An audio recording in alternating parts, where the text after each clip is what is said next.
অনেক দিন ধরেই চাকরির ইন্টারভিউ দিয়ে যাচ্ছি, কোথাও চাকরি হচ্ছে না। ঢাকা শহরে, নিজের এলাকায়, কোথাও না। অবশেষে চাকরিও পেয়ে গেলাম। আর ঢাকা থেকে সব কিছু গুটিয়ে বাড়ির দিকে রওনা দেওয়ার চিন্তা ভাবনা করলাম। কি কিছু বুঝছেন না তো? আসুন তাহলে বুঝিয়ে দিই। তাহলে চলে যেতে হবে 4 বছর আগের ঘটনায়। তাহলে চলুন ফ্ল্যাশব্যাকে যাওয়া যাক। তোর কাছে কিছু টাকা হবে? আমার ওষুধ শেষ হয়ে গেছে, সেগুলো কিনে আনতে হবে। সেই সাথে অবনীর স্কুলে বেতনটাও দিতে হবে। কালকে তো স্যার বলে দিয়েছে যাদের বেতন বাকি আছে তারা বেতন নিয়ে স্কুলে আসবে। আম্মু তুমি চিন্তা করো না, আমি দেখছি কি করা যায়। এখনো কোনো টিউশনির মাস শেষ হয়নি তো, তাই টাকা পাওয়াটা খুব মুশকিল হয়ে যাবে। হুম, আমি জানি তোর অনেক কষ্ট হচ্ছে। আজকে তোর বাবা বেঁচে থাকলে তোর কষ্ট হতো না। তুইও বাকি সব ছেলেদের মতো আনন্দ করে দিন কাটাতে পারতি। কিন্তু আমাদের কি ভাগ্য দেখ। আম্মু তুমি সেসব কথা বলো না তো, সেগুলো বলে কোনো লাভ হবে না, শুধু শুধু সময় নষ্ট। আমার টিউশনি সময় হয়ে যাচ্ছে, পরে কথা বলবো। এবং টাকা নিয়ে চিন্তা করবে না, আমার টাকা পেলেই তোমাকে পাঠিয়ে দেবো। আচ্ছা, বাড়ি আসবি কবে? বাড়িতে যাব কিভাবে? সেখানে গেলে পেটে ভাতেই জুটবে না। তুই বাড়ি ফিরে আয়। ওই শহরে তোকে থাকতে হবে না। আমি এমন টাকা চাই না যেটাতে তোকে দেখতে পারবো না। বাড়ি গিয়ে কী করব? এই শহরে আছি বলে টিউশনি করে তোমাকে টাকা পাঠাচ্ছি এবং নিজের পড়াশোনাও করছি। গ্রামে গেলে তো চাষ করা ছাড়া অন্য কোনো উপায়ই থাকবে না। আচ্ছা পরে কথা বলবো, টিউশনিতে যাওয়ার সময় হয়ে গিয়েছে। ভালো থেকো। কলটা কেটে দিলাম, ফোনটা পকেটে রেখে হাঁটা দিলাম টিউশনি করানোর জন্য। আমার টাকার দরকার, প্রচুর প্রচুর দরকার টাকার।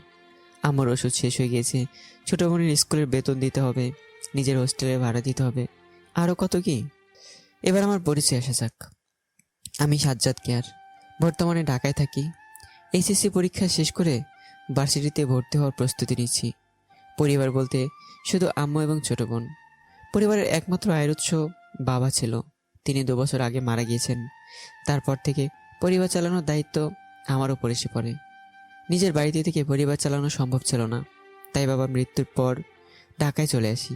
এখানে এসে হোস্টেলে উঠি, একটা কলেজে ভর্তি হই এবং হোস্টেলের কয়েকজন বন্ধুর সাহায্যে 3টা টিউশনি নিয়েছিলাম। সেটা থেকে যা পাই তার কিছুটা আম্মুকে দিতাম এবং নিজে চলতাম।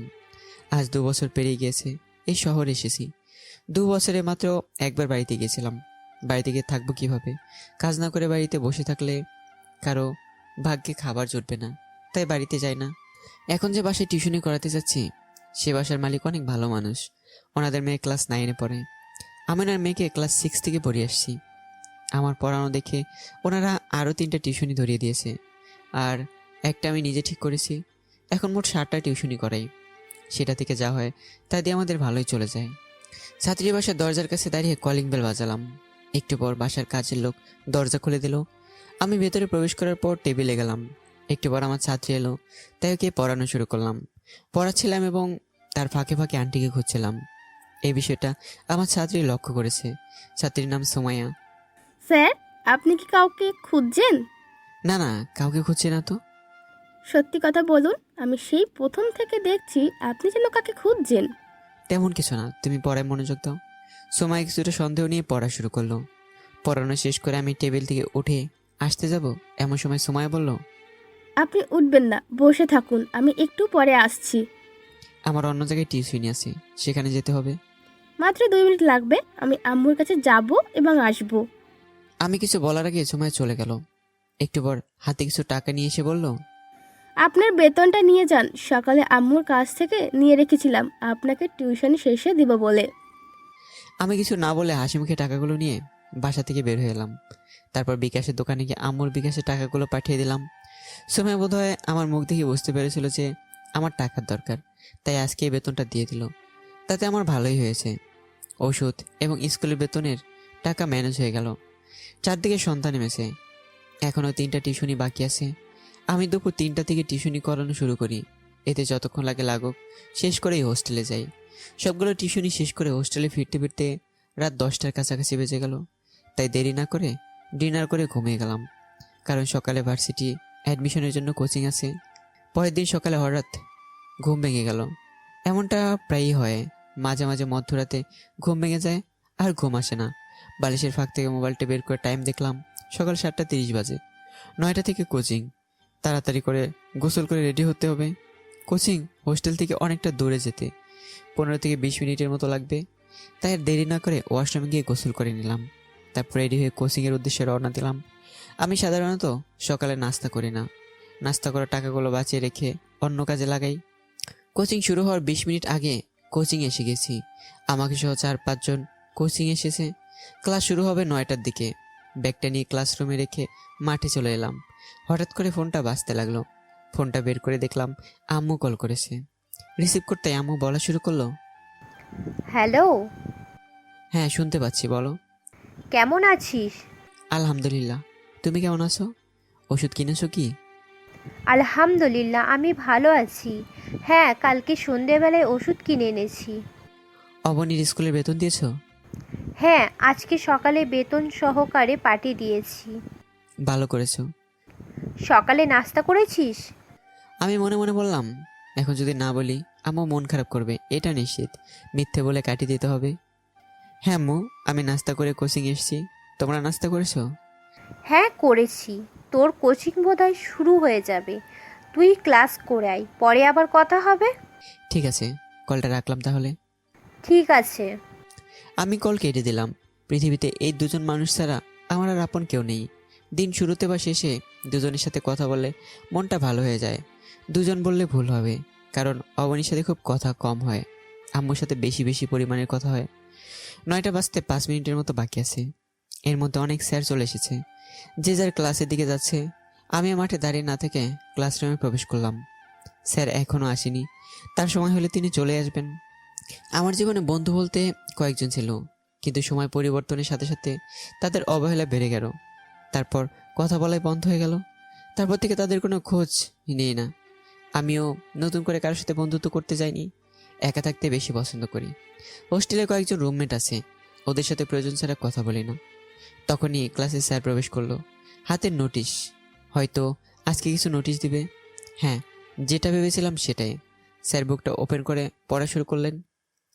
আপনাদের অবগতির জন্য জানানো যাচ্ছে যে আগামী 4 তারিখ শনিবার সকাল 10 ঘটিকায় আপনাদের কাঙ্ক্ষিত ভার্সিটিতে ভর্তি পরীক্ষা অনুষ্ঠিত হবে। তাই আমাদের কোচিং আগামী 3 তারিখ পর্যন্ত কার্যক্রম হইবে। তারপর আপনাদের ক্লাস বন্ধ হয়ে যাবে। কথাগুলো বলে স্যার বুকটা রেখে দিয়ে ক্লাস করানো শুরু করে দিল। আমি মনে মনে ভাবছিলাম, আজকে 28 তারিখ, বলতে গেলে আর মাত্র 6 থেকে 7 দিনের মতো বাকি আছে। এই কয়েকদিনে খুব ভালোভাবে প্রস্তুতি নিতে হবে, নাহলে সব পরিশ্রম ব্যর্থ হয়ে যাবে। চিন্তা ভাবনা শেষ করে ক্লাসে মনোযোগ দিলাম। সকল ক্লাস শেষে কোচিং থেকে হোস্টেলে ফিরে এলাম। তারপর পড়তে বসলাম, কারণ সামনে এক্সাম। আমাকে সফল হতেই হবে। ঢাকা ভার্সিটিতে আমাকে চান্স পেতেই হবে। দুপুর পর্যন্ত পরে লাঞ্চ করলাম। তারপর কিছুক্ষণ ঘুমিয়ে নিয়ে 3টার দিকে বেরিয়ে পড়লাম টিউশনি করানোর জন্য। এভাবে কোচিং টিউশনি করিয়ে কেটে গেল 6 দিন। আজকে সকাল 10টায় এক্সাম, তাই ভোর রাতেই ঘুম থেকে উঠে পড়া শুরু করে দিয়েছি। প্রস্তুতি অনেক ভালো, চান্স পেয়ে যেতে পারি। ভার্সিটি হোস্টেলের কাছে হয়। 9টা 15 দিকে বের হলাম। তারপর পায়ে হেঁটে ভার্সিটির গেটের সামনে গেলাম। গেট দিয়ে ভার্সিটির ভেতরে প্রবেশ করে দেখলাম অনেক শিক্ষার্থী ভিড় জমিয়েছে। এত মানুষ পরীক্ষা দিতে আসবে এটা আমার জানা ছিল না। সবার গায়ে দামি দামি কাপড় চোপড়, আর আমার গায়ে নর্মাল জামা কাপড়। বেশিরভাগ মানুষের খেয়াল ছিল আমার দিকে। কি দেখছে সেটা বুঝতে পারছি না। তাদের তাকানোর দিকে খেয়াল না করে নিজের সিট নম্বর খুঁজে বসে পড়লাম। ঠিক 10টার দিকে এক্সাম শুরু হলো। এক্সাম শেষ করে হোস্টেলে ফিরে এলাম। তারপর ফ্রেশ হয়ে লাঞ্চ করে নিলাম। এক্সামের রেজাল্ট 3 দিন পর জানিয়ে দেওয়া হবে এবং আগামী সপ্তাহতে ক্লাস।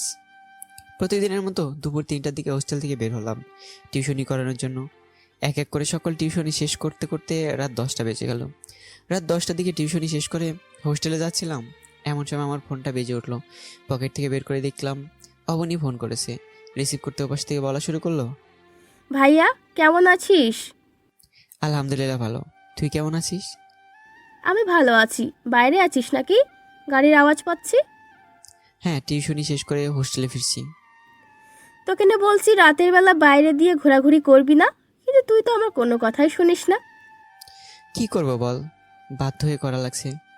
আর রাতে বাইরে থাকলে আমার কিছুই হবে না। তবু সাবধানে থাকবি। বাড়িতে আসবি কবে? দেখি কবে যেতে পারি। এবার একটু আয়, অনেক দিন হয়ে গিয়েছে তোকে দেখি না। এবার একটু ছুটি নিয়ে আয়। এই বিষয়ে পরে কথা বলবো। আগে বল তোর পড়াশোনা কেমন চলছে? ভালো করে পড়াশোনা কর, সামনে বড় পরীক্ষা, রেজাল্ট ভালো করা চাই। আমি সম্পূর্ণ চেষ্টা করব রেজাল্ট ভালো করার। এখন বাকিটা আল্লাহর হাতে, তিনি যা করবেন ভালোর জন্য করবেন। আচ্ছা, এখন তাহলে রাখি, পরে কথা হবে। আচ্ছা, ভালো থাকিস। আমি আর কিছু না বলে কলটা কেটে দিলাম। আজ অনেকদিন পর অবনীর সাথে কথা বললাম, অনেক ভালোই লাগলো। কথা বলতে বলতে হোস্টেলের সামনে চলে এসেছি। হোস্টেলের গেট রাত 10:30 পর্যন্ত খোলা থাকে, তারপর বন্ধ করে দেওয়া হয়। কিন্তু আমি 10টা থেকে 10:15-র ভিতরেই হোস্টেলে প্রবেশ করে ফেলি। বাইরে না দাঁড়িয়ে ভেতরে প্রবেশ করলাম, তারপর ডিনার করে ঘুমিয়ে গেলাম। দেখতে দেখতে রেজাল্টের দিনও চলে এলো। আমি চান্স পেয়ে গিয়েছি। আগামী শনিবার থেকে ক্লাস শুরু হবে। এখন খরচ অনেকটা বেড়ে গেল। বই কিনতে হবে, তারপর ভালো দেখে জামা কাপড় কিনতে হবে।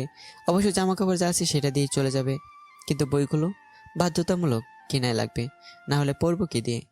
আমার কাছে কয়েক হাজার টাকা আছে, সেটা দিয়ে সব বই হবে কিনা দোকানদার ভালো জানে। আজকে মঙ্গলবার, আগামী শনিবার থেকে ক্লাস শুরু হবে। তার আগে সব ব্যবস্থা করতে হবে। এখন একটা টিউশনির বেতন পাইনি, সেটা যদি পেয়ে যাই তাহলে বই কেনার টাকা ম্যানেজ হয়ে যাবে। কিন্তু ওনারা তো এত তাড়াতাড়ি টাকা দিবে না।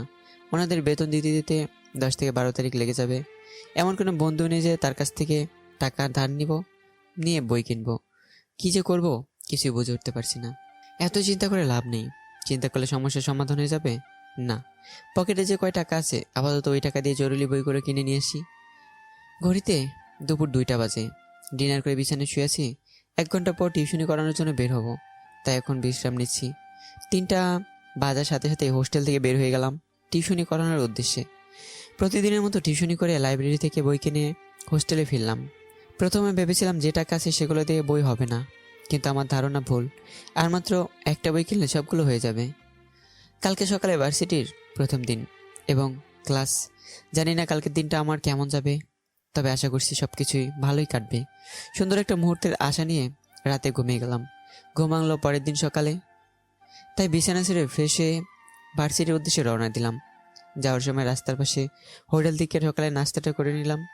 আমি সাধারণত নাস্তা করি না, তবে আজকে করে নিলাম। নাস্তা করে নিয়ে আবার ভার্সিটির দিকে রওনা দিলাম। ভার্সিটি এসে ক্লাস খুঁজে একটা বেঞ্চে বসে পড়লাম। ক্লাসের অনেকেই আমার দিকে তাকিয়ে আছে। কী কারণে তাকিয়েছে সেটা আমার অজানা। আমি মাথা নিচু করে নিচের দিকে তাকিয়ে আছি। তুই এখানে বসে কি করছিস? ওঠ এখান থেকে। মাথা নিচু করে বসেছিলাম, এমন সময় একটা মেয়েলি কণ্ঠ শুনতে পেয়ে মাথাটা তুললাম। আমার সামনে একজন মেয়ে দাঁড়িয়ে আছে। দেখতে মাশাআল্লাহ অনেক সুন্দর। আমি মেয়েটার দিকে তাকিয়েছিলাম। আমার এমনভাবে তাকানো দেখে বোধ হয় মেয়েটা বিরক্ত হলো। কি হলো, এভাবে তাকিয়ে আছিস কেন? এখান থেকে ওঠ। আমি উঠবো কেন? উঠবি না মানে? এটা আমার জায়গা, তুই কোন হিসাবে এখানে বসেছিস? কই, এখানে তো আপনার নাম লেখা নেই। তাহলে আপনি কিভাবে এটাকে নিজের জায়গা বলে দাবি করছেন? শুধু এখানে না, সারা ভার্সিটিতে আমার নাম লেখা আছে। আর শোন, আমি তোর সাথে কথা বলতে চাই না, তাই ওখান থেকে উঠে যা, না হলে অনেক খারাপ হবে। মেয়েটার সাথে আরো 2জন মেয়ে ছিল, বোধহয় ওরা মেয়েটার বান্ধবী হবে। আমি মেয়েটার সাথে কথা বলছিলাম দেখে ওদের ভেতর থেকে একজন বলে উঠলো, ইরা, তুই ওর সাথে এত কথা বলিস কেন? ওর ব্যাগটা পেছনে পাঠিয়ে দে। এটা বলার সাথে সাথে মেয়েটা আমার ব্যাগটা নিয়ে পিছনে রেখে দিল। তারপর বলল, আজকের পর থেকে তোকে যেন এখানে না বসতে দেখি। এটা আমার জায়গা, এখানে আমি ছাড়া আর কেউ বসবে না। এখন যা, ভাগ। ভার্সিটিতে আজকে প্রথম দিন, তাই মেয়েটা মানে এরার সাথে কোনো ঝামেলা করলাম না। চুপচাপ পেছনে এসে বসে পড়লাম। এই মেয়েটার জায়গায় অন্য কেউ হলে এতক্ষণে গালে কয়েকটা থাপ্পড় পড়ে যেত। আজকে কিছু বললাম না, তার কারণ একে তো মেয়েটাকে চিনি না, তার উপর পরিচয় জানি না। তার সাথে ভার্সিটির প্রথম দিন, তাই আমি চাই না আমাকে নিয়ে কোনো ঝামেলা তৈরি হোক। পেছনে একা একা বসে আছি, কারোর সাথে তেমন একটা কথা বলছি না, কেউ আমার সাথে কথা বলতেও আসছে না। একটি বড় স্যার ক্লাসে প্রবেশ করলো। প্রথম দিন হওয়ার কারণে আজকে তেমন ক্লাস হয়নি। সবার পরিচয় নিতে নিতে ক্লাস শেষ হয়ে গিয়েছে। সবগুলো ক্লাস শেষ করে ক্যাম্পাসের দিকে হাঁটছিলাম। এমন সময় কয়েকজন ছেলে আমাকে ওদের কাছে ডাকলো। আমি ওদের কাছে যাওয়ার পর ছেলেগুলোর ভিতরে একজন বলল, ভার্সিটিতে নতুন? হ্যাঁ, আজকে প্রথম দিন। নাম কি? সাজ্জাদ। আমাদের চেনো? আমি ইউনিভার্সিটির কাউকে চিনি না। তোমার কোনো বন্ধু বান্ধবকে ডেকে নিয়ে এসো, তারা বলে দেবে আমরা কে। দুঃখিত, আমার কোনো বন্ধু বান্ধব নেই। আমি সবসময় একা থাকতে পছন্দ করি। ও আচ্ছা, তাহলে এখন যেতে পারো। আর কোনো সমস্যা হলে আমাদের বলবে। আমি মাথা নাড়িয়ে হ্যাঁ জানিয়ে সেখান থেকে চলে আসি। ছেলেগুলো সাথে মাঝে মাঝে দেখা হতো, কিন্তু কখনো কথা বলা হয়নি। এরা এখানকার সবচেয়ে বকাটে ছেলে, তবে এরা মেয়েদেরকে প্রচুর সম্মান করে। এরা কখনো কোনো মেয়েকে ডিস্টার্ব করেনি, অথচ আজ এদের উপাধি বকাটে ছেলে। ছেলেগুলো আমার সিনিয়র। ওদের সাথে কথা শেষ হলে আমি গেটের দিকে যেতে থাকলাম। হোস্টেলে ফিরে যেতে হবে, তাই গেট দিয়ে বের হয়ে রাস্তার পাশে দাঁড়িয়েছিলাম। এমন সময় একটা গাড়ি একদম আমার কাছ দিয়ে চলে গেল। গাড়িটা ভার্সিটির ভেতর থেকে বের হয়েছে, আরেকটু হলে আমাকে ধাক্কা মেরে দিয়ে চলে যেত। কিন্তু গাড়ির ভিতরে কে, তাকে দেখার খুব ইচ্ছে হলো, তাই বললাম, গাড়ি চালাতে না জানলে গাড়ি নিয়ে ভার্সিটি আসিস কেন? কথাগুলো বোধ হয় যে গাড়ি ড্রাইভ করছিল সে শুনতে পেরেছিল, তাই কথা শেষ হওয়া মাত্রই গাড়ি থামালো। গাড়িকে ড্রাইভ করছিল সেটা আমি জানি না, তবে এখন জেনে যাব। আমি গাড়িটার দিকে তাকিয়ে আছি। গাড়ির দরজা খুলে ইরাকে নামতে দেখলাম। এরা হলো সেই মেয়েটা যার সাথে ক্লাসে সিট নিয়ে সমস্যা হয়েছিল। এরার আগে একটা ভাব নিয়ে এসে আমার সামনে দাঁড়ালো। কোনো কিছু না বলে আমার গালে থাপ্পড় দিয়ে বলতে লাগলো, তোকে কে বলেছে যে আমি গাড়ি চালাতে জানি না? আমাকে তোর মতো বোকা ভেবেছিস নাকি যে গাড়ি চালাতে পারবো না? আমি ইচ্ছে করে তোর সাথে অমন করেছি, মনে করেছিলাম তোর সাথে ধাক্কা লাগবে, কিন্তু তার কিছুই হলো না। তোর কপাল অনেক ভালো, যার জন্য বেঁচে গেলি। এটা বলে ইরা চলে যেতে লাগলো। ইরার এমন ব্যবহারে নিজেকে চুপ রাখতে পারলাম না। পেছন থেকে ইরাকে ডাকলাম। সে আমার কাছে এসে দাঁড়ালো। এবার কোনো কিছু না ভেবে কষে ইরা গেলে একটা থাপ্পড় মেরে বললাম, অনেকক্ষণ ধরে তোর এমন ব্যবহার দেখছি, কিন্তু কিছু বলছিলাম না, তবে এখন বলবো। কিসের তো অহংকার করিস তুই? তোর এরকম অহংকার আমার কাছে কোনো মূল্য নেই। আর আমি তোর কি করেছিলাম যে আমাকে ধাক্কা মারতে চাইছিলি? ভেবেছিলাম আজকে প্রথম দিন কারোর সাথে ঝামেলা করবো না, কিন্তু সেটার হলো না। তোর সাথে একটা সমস্যা হয়ে গেল। তোকে কেন মারতে চেয়েছিলাম সেটা আস্তে আস্তে জানতে পারবি। এত চিন্তা করিস না। আর আমাকে থাপ্পড় দিলি না, এটার জন্য খুব ভয়াবহ শাস্তি তোর জন্য অপেক্ষা করছে। শুধু দেখতে থাক। হ্যাঁ, দেখবো। জীবন চলার পথে তোর মতো অনেক ফাভরবাজ লোক আসবে, তাদের থেকে নিজেকে কিভাবে ঠিক রাখতে হয় সেটা আমার ভালো করে জানা আছে। ইরা আমার কথা কোনো উত্তর দিল না। রাগী চোখ বানিয়ে গাড়িতে গিয়ে বসলো। আমি ইরাকে পাত্তা না দিয়ে হোস্টেলের দিকে যেতে লাগলাম। ভেবেছিলাম আজকে কোনো প্রকার ঝামেলা করব না, কিন্তু বেয়াদব মেয়ে ইরার জন্য সেটা হলো না। শেষমেশ ওর সাথে সমস্যা হলো। আমি জানি না সে আমাকে কিসের ভয় দেখায়। যার ভয় দেখাক না কেন, আমি আমার মতো করে এগিয়ে যাব। ইরার মতো মেয়ে মাঝপথে কাটা হতে আসবে, ওকে নিয়ে থাকলে হবে না। চিন্তা ভাবনা করতে করতে হোস্টেলে চলে এলাম। ব্যাগটা নিয়ে নিজের জায়গায় রেখে খাটের উপর বসে বিশ্রাম নিচ্ছিলাম। এমন সময় আমার রুমমেট ছোট ভাই সুজন বলল, ভাইয়া, আপনার গালে 5 আঙুলের দাগ হয়ে আছে কিসের জন্য? কথাটা শুনে আমি কিছুটা অবাক হলাম। আমার বুঝতে বাকি থাকলো না সে কিসের কথা বলছে। আমি জানি না। এটা শুনে সুজন আর কিছু বললো না। আমি খাটের উপর বসে না থেকে ওয়াশরুমে চলে গেলাম। আয়নাতে গাল দেখলাম, হালকা করে 5 আঙ্গুলের দাগ দেখা যাচ্ছে। সেদিকে বেশি মনোযোগ না দিয়ে ফ্রেশ হয়ে বের হয়ে এলাম। আমি ভালো করে জানি এটার গালেও আঙ্গুলের দাগ বসে গেছে। এটা থেকে দাগ হয়ে গেছে এটা একদম নিশ্চিত। আজকের বাকি দিনটা টিউশনি করেই কেটে গেল। পরের দিন সকালে ভার্সিটি গেলাম। ক্লাসের দিকে যাচ্ছিলাম, এমন সময় ইরা সহ কয়েকজন মেয়ে আমার পথ আটকে দাঁড়ালো এবং বলল, কি ব্যাপার, এত তাড়াহুড়া করে কোথায় যাচ্ছিস? আমাদের সাথে একটু কথা বলে যা। কালকে থাপ্পড় দিয়েছিলি, তার রিটার্ন গিফট নিয়ে যা। আপনার সাথে কথা বলার কোনো ইচ্ছা আমার নেই। আমার পথ ছেড়ে দাঁড়ান, ক্লাসে লেট হয়ে যাচ্ছে। হঠাৎ করে একটা ছেলে এসে আমার মাঝে প্রবেশ করলো। ছেলেটা আমার দিকে একবার তাকিয়ে রাখে বলল, আপু, ছেলেটা তোমার ব্যাপারে কিছু জানে না তাই এমন করছে। আমি ছেলেটাকে সব কিছু বুঝিয়ে বলবো, এরপর থেকে তোমার সাথে কথা বলতে আসবে না। ঠিক আছে, ভালোভাবে বুঝিয়ে বলবে, কেমন?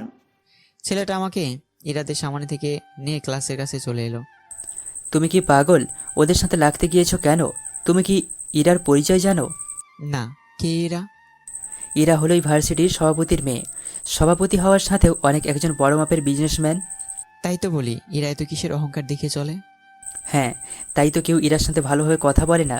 এবং ইরার আশেপাশে যে সকল মেয়েগুলো দেখো, ওরা সবাই টাকার পাগল। ওরা টাকার জন্য ইরার পেছনে পড়ে থাকে। সেটা আর বলা লাগবে না, যে কেউ দেখলেই বুঝবে।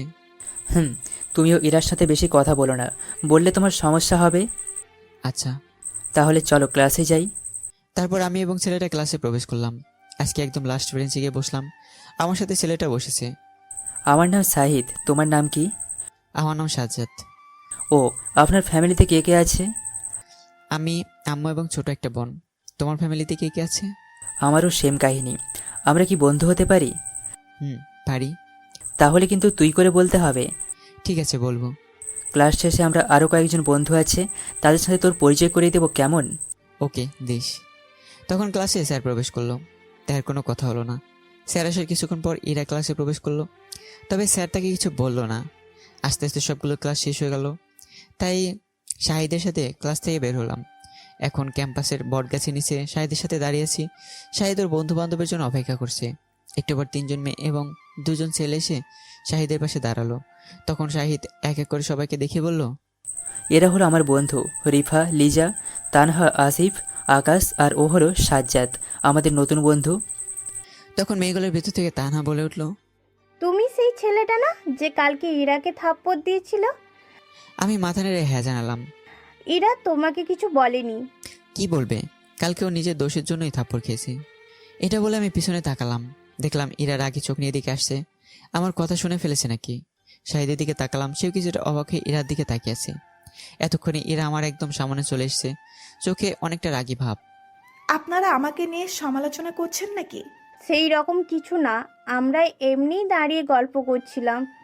কিন্তু তুমি এখানে কেন? আমার গাড়ি নিয়ে এসেছিলাম, তোমরা আমার গাড়ির সামনে দাঁড়িয়ে আছো। আমি ইরার গাড়ির সামন থেকে একটু দূরে এসে দাঁড়ালাম। আমার সাথে বাকি সবাই এলো। মেয়েটা কোনোদিন ঠিকমতো গাড়ি পার্কিং করে না। তোর কপাল অনেক ভালো যে ইরা তোর কথা শুনতে পায়নি। যদি শুনে ফেলতো তাহলে সমস্যা হয়ে যেতে পারতো। কি সমস্যা হতো সেটা একটু বল। কী যে হতো সেটা আমরা নিজেরাও জানি না। থাক, এইসব বিষয় নিয়ে আর কথা বলা লাগবে না। আমার দেরি হয়ে যাচ্ছে, হোস্টেলে ফিরতে হবে। তারপর আমি সবাইকে বিদায় জানিয়ে হোস্টেলে ফিরে এলাম। ফ্রেশ হয়ে বিছানায় শুয়েছিলাম, এমন সময় আম্মুর ফোন। তাই কলটা রিসিভ করে ওনার সাথে কিছুক্ষণ কথা বলে আবার ফোনটা রেখে দিলাম। প্রতিদিনের মতো আজকেও টিউশনি করাতে বের হলাম। যখন সুমাইয়াকে পড়িয়ে টেবিল থেকে উঠতে যাব, এমন সময় সুমাইয়ার আম্মু আমার কাছে এসে বলল, বসো, তোমার সাথে জরুরি কথা আছে। জি বলুন, কি বলবেন? আমার এক আত্মীয় এসেছে এই শহরে, ওনার একটা ছেলে আছে, ক্লাস 5-এ পড়ে। তুমি কি তাকে পড়াতে পারবে? দুপুর 2টা থেকে কি পড়তে পারবে? তুমি যখন সময় দেবে সে তখনই পড়তে পারবে, তাই সময় নিয়ে কোনো সমস্যা হবে না। আচ্ছা, তাহলে তাকে বলে দিন দুপুর 2টা থেকে পড়াবো। তাদের সাথে সবকিছু ফাইনাল করে আমাকে জানিয়ে দেন, তাই হবে। তাহলে আজকের মতো আসি। সোমার আম্মুর উত্তরের অপেক্ষা না করে ওখান থেকে বের হয়ে অন্য বাসায় চলে গেলাম টিউশনি করাতে। আমি অবশ্যই সময়গুলো কেটে যায় এভাবেই টিউশনি করাতে করাতে। অন্য ছেলেদের মতো ঘন্টার পর ঘন্টা আড্ডা দিয়ে সময় কাটাতে একদম ভালো লাগে না। রাত 10টায় টিউশনি শেষ করে হোস্টেলে ফিরে ডিনার করে ঘুমিয়ে গেলাম। সকালে ভার্সিটি, দুপুর থেকে রাত পর্যন্ত টিউশনি, এটা আমার প্রতিদিনের রুটিন হয়ে গিয়েছে। সকালে ঘুম ভাঙিয়ে ফোনের অ্যালার্মে বিছানা ছেড়ে ফ্রেশ হলাম। তারপর রেডি হয়ে বেরিয়ে পড়লাম ভার্সিটির দিকে। ভার্সিটির গেটের কাছাকাছি এসে দেখলাম শাহিদ দাঁড়িয়ে আছে। আমাকে দেখতে পেয়ে আমার কাছে এসে বলল, ভার্সিটি যাবি না? হ্যাঁ, তুই এখানে দাঁড়িয়েছিস কেন? এমনি দাঁড়িয়েছিলাম, দেখলাম অনেক সময় আছে, আস্তে আস্তে ভার্সিটিতে প্রবেশ করব। তাই? তার দরকার নেই, চল ভেতরে যাব। আমরা ভার্সিটি গেট দিয়ে বেশি দূরে ছিলাম না, আমাদের লোকেশন থেকে 1 মিনিটের রাস্তা। ভার্সিটির ভেতরে প্রবেশ করে দেখলাম আমাদের বাকি বন্ধুগুলো আগে থেকে চলে এসছে। ক্লাস শুরু হতে এখনো 20 মিনিটের মতো বাকি আছে। তাই সবাই গিয়ে ক্যাম্পাসে একটা গাছে নিচে বসলাম। তোমার ব্যাপারে তো ভালো করে কিছু জানতেই পারলাম না, নিজের ব্যাপারে কিছু বলো। আমার সাথে কয়েকদিন থাকলে এমনিতেই আমার সম্পর্কে জেনে যাবে, তখন নতুন করে বলা লাগবে না। তাই? হ্যাঁ, আমার কাজ আছে, যা ব্যবহার তাতে সবাই বুঝে যায় আমি কেমন। ঠিক আছে, আমরাও চেষ্টা করব বোঝবার জন্য। আমি আর এই বিষয়ে কিছু বললাম না, অন্য একটা টপিক নিয়ে গল্প করতে লাগলাম। অন্যদিকে এরা বান্ধবীদের নিয়ে ক্লাসে যাওয়ার সময় খেয়াল করলো আমি, সাইজ হোক কয়েকজন ছেলে মেয়ে একসাথে গল্প করছি। আমার এইসব ভাব দেখে এরা ওর বান্ধবীকে বলল, দেখো, গরিবদের সাথে গরিবটাকে ভালো মানিয়েছে, কিন্তু আরেক কয়েকটা থাকলে খুব ভালো হতো, তাই না? পাশ থেকে এরার একজন বান্ধবী নীলা বলে উঠল, হ্যাঁ, একদম ঠিক বলেছিস, আরও কয়েকজন থাকলে ভালো হতো। তারপর বলল, চল ওদের একটু ডিস্টার্ব করে আসি। এদিকে আমরা ইরাকে আমার কাছে আসতে দেখে বললাম, কি ব্যাপার, ইরা আমাদের কাছে আসছে কেন? নতুন কোনো ফোন দিয়ে বানিয়েছে নাকি? সেটাও নিজে ভালো জানে, জানি না আবার অপমান করার জন্য আসছে কিনা। প্রিন্সিপালের কাছে ওর নামে বিচার দিতে পারিস না? দিয়ে কোনো লাভ হবে না, উল্টে সব দোষ আমাদের ঘাড়ে এসে পড়বে। কথা বলার মাঝখানে ইরা আমাদের সামনে এসে দাঁড়িয়েছে। আমাদের দিকে কিছুক্ষণ তাকিয়ে থেকে ওর ব্যাগটা থেকে 1000 টাকার একটা নোট বের করে আমাদের দিকে ছুঁড়ে মেরে বলল, এই টাকা তোদের ভিক্ষা দিলাম, যেভাবে ভিক্ষুকের মতো বসে আছিস তাতে না দিয়ে থাকতে পারলাম না। আমাদের কোন দিক দিয়ে ভিক্ষুক মনে হলো? সেটা একটু বলবেন? তোরা নিজেরা ভেবে দেখ, তোদের কোন দিক দিয়ে ভিক্ষুক মনে হচ্ছে। এটা বলে এরা নিজের মতো চলে গেল। ওর এমন ব্যবহার আমরা কেউ আশা করিনি। আমি টাকা তুলে নিয়ে নিজের মানিব্যাগে রেখে দিলাম। তুই ওই টাকা মানিব্যাগে রাখছিস কেন? এই টাকা নিজের কাছে রেখে দিলাম, সময় বুঝিয়ে রাখি, সুদে আসলে ফেরত দিব। এখন ক্লাসে চলো। তারপর আমরা সবাই ক্লাসে চলে এলাম। কয়েকটা ক্লাস করে আবার ক্যাম্পাসে এসে বসলাম। বসে বসে গল্প করছিলাম। গল্পের এক পর্যায়ে রিফা বলে উঠল, ইরার অহংকার দিন দিন বেড়ে যাচ্ছে, কিভাবে মানুষকে সম্মান করতে হয় সেটা ভুলে গেছে। ইরার বাবাও এরকম নাকি? না না, ইরার বাবা অনেক ভালো একজন মানুষ। ইরা ওনার একমাত্র সন্তান হওয়ার কারণে বেশি আদর করেছে, যার ফলে আজ এই অবস্থা। সারা জীবন শুধু আদর করে গিয়েছে, কার সাথে কেমন ব্যবহার করতে হয় সেটা আর শেখায়নি। তোমার হয়েছে কি? কালকে থেকে একটা কথা বলনি, অথচ এখন এত বকবক করে যাচ্ছ যে থামার নামই নিচ্ছ না। আমি এরকমই কথা কম বলি। গুড, এই অভ্যাসটা সবসময় বজায় রাখবে, দেখবি সবাই তোমাকে পছন্দ করবে। সবার পছন্দের দরকার নেই, কাছের মানুষগুলো পছন্দ করলেই হবে। আমার কিছু না বলে মোবাইল বের করে সময় দেখলাম। অনেকটা সময় পার হয়ে গিয়েছে। আজকে আবার 2টা টিউশনি করাতে হবে, তাই 1:45-এই হোস্টেল থেকে বের হতে হবে। এখন 12:30টার কাছাকাছি। আচ্ছা, তাহলে তোরা সবাই থাক, আমার টিউশনি করাতে যেতে হবে। তোর নাম্বারটা দিয়ে যা। ওকে, ফোন বের কর। আমাকে তোমার নাম্বারটা দিয়ে যাও তো। আমি আমার নাম্বারটা সবাইকে দিলাম, ওদের নাম্বারগুলো আমি নিলাম। আচ্ছা, বিকেলে কল করব, আড্ডা দেবো একসাথে, কেমন? আমার সময় হবে না, সেই সময় আমার টিউশনি আছে। সময় থাকবে কখন? আমার হাতে সময় নেই। সকালে ভার্সিটি, দুপুর থেকে টিউশনি শুরু করি একেবারে রাত 10টা পর্যন্ত। এর মাঝে আমার কোনো ছুটি নেই। তুই তো দেখছি আমার থেকেও ব্যস্ত মানুষ। ব্যস্ত থাকতে হবে, কারণ আমি পুরো পরিবার আমার উপরই নির্ভর করে চলে। আমি ঠিকমতো কাজ না করলে তাদের অবস্থা খারাপ হয়ে যাবে। এইরকম কষ্ট হবে দেখেই আমি কাজ করে যাচ্ছি, না হলে কবে বাদ দিয়ে দিতাম। আচ্ছা থাক, আমি গেলাম, না হলে দেরি হয়ে যাবে। ওকে। ওখানে 1 মিনিট দেরি না করে তাড়াতাড়ি হোস্টেলে ফিরে এলাম। তারপর ফ্রেশ হয়ে নিয়ে লাঞ্চ করলাম। 1:30টার দিকে সুমাইয়ের আম্মুকে কল দিলাম। কিছুক্ষণ রিং হওয়ার পর রিসিভ করলেন। তখন আমি বললাম, আন্টি আমি সাজ্জাদ। হ্যাঁ বলো। তারা কি রাজি হয়েছে? হ্যাঁ, মেসেজ ঠিকানা পাঠিয়ে দিয়েছি। তোমার যখন সময় হয় তুমি গিয়ে পড়িয়ে এসো। আমি আচ্ছা বলে কলটা কেটে দিলাম।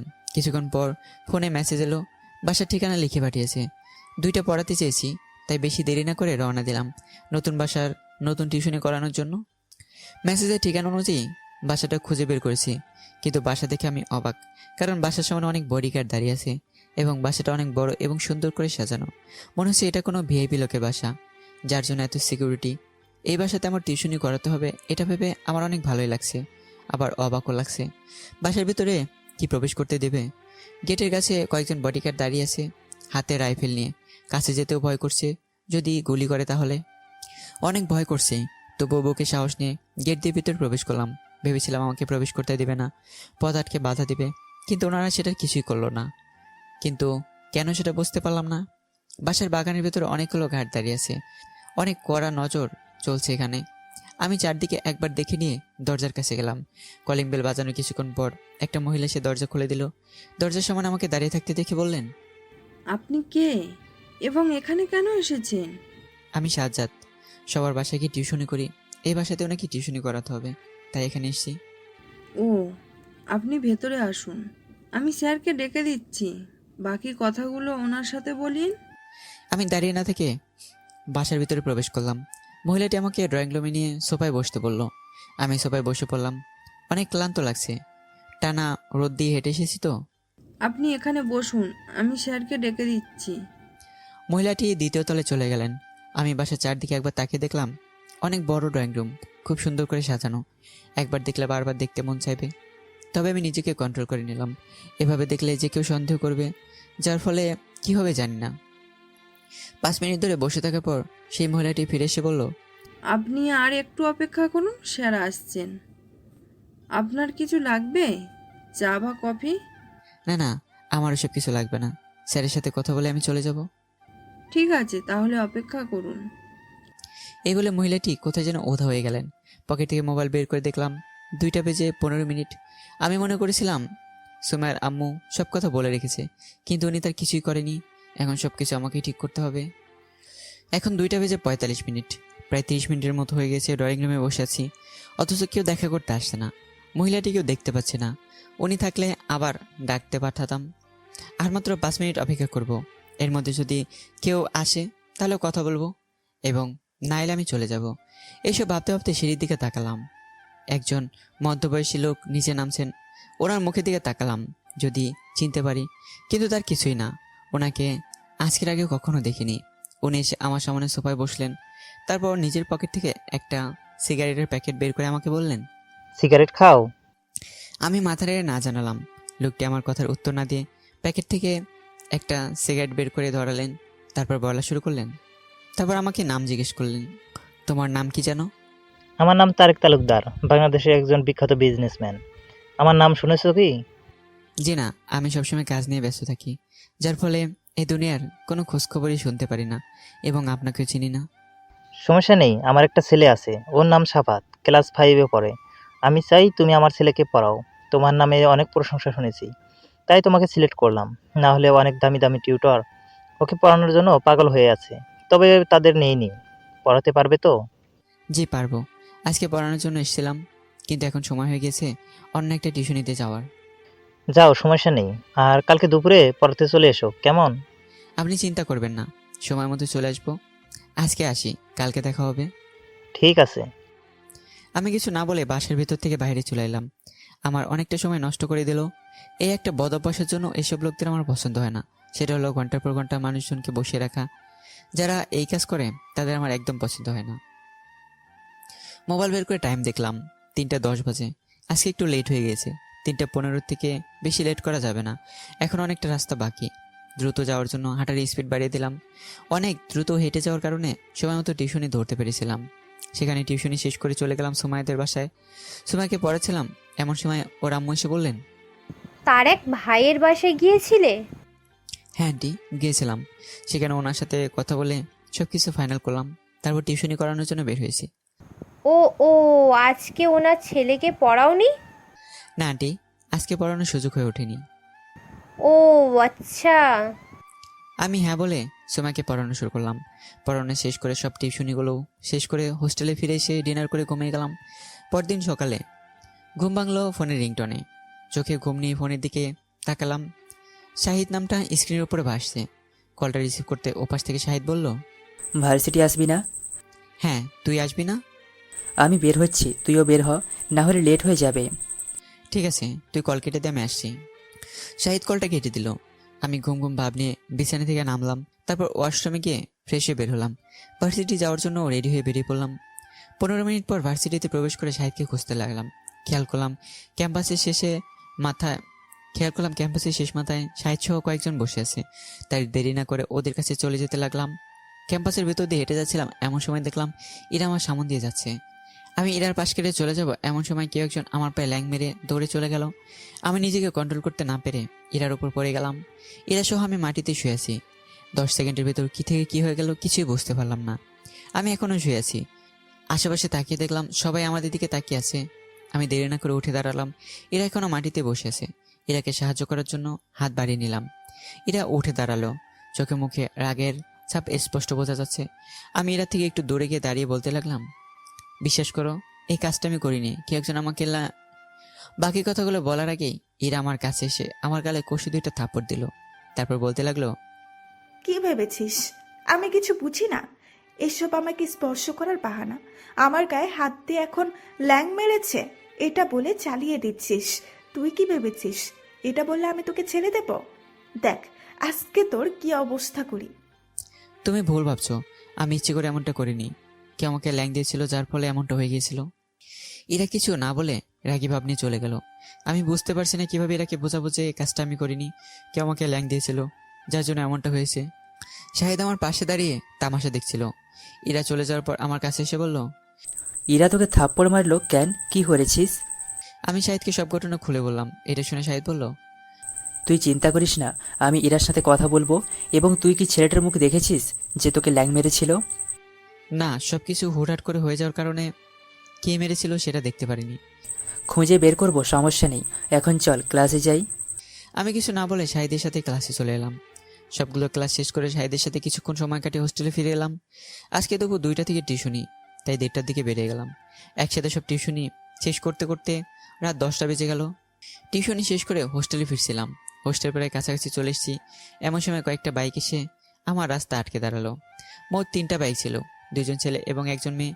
ছেলে দুটো কোনো প্রকার কথা না বলে আমার কাছে এসে দুহাত শক্ত করে চেপে ধরলো। কি ব্যাপার, আপনারা আমার হাত ধরলেন কেন? ছাড়ুন আমায়। ডান হাতটা ধরে থাকা ছেলেটা বলল, তোকে ছাড়বো, তবে একটু অপেক্ষা কর, শরীরের কয়েকটা হাড্ডি নাজেহাল করি। মানে কি করবেন আপনারা? আমাকে মারবেন নাকি? যখন বুঝতে পেরেছিস তাহলে বলছিস কেন? ম্যাম, আপনি আসুন। আমার হাত ধরে থাকা ছেলেটি লেডি বাইকারকে ডাকলো। মেয়েটা হেলমেট পরে আছে, যার ফলে ওর মুখটা দেখতে পাচ্ছি না।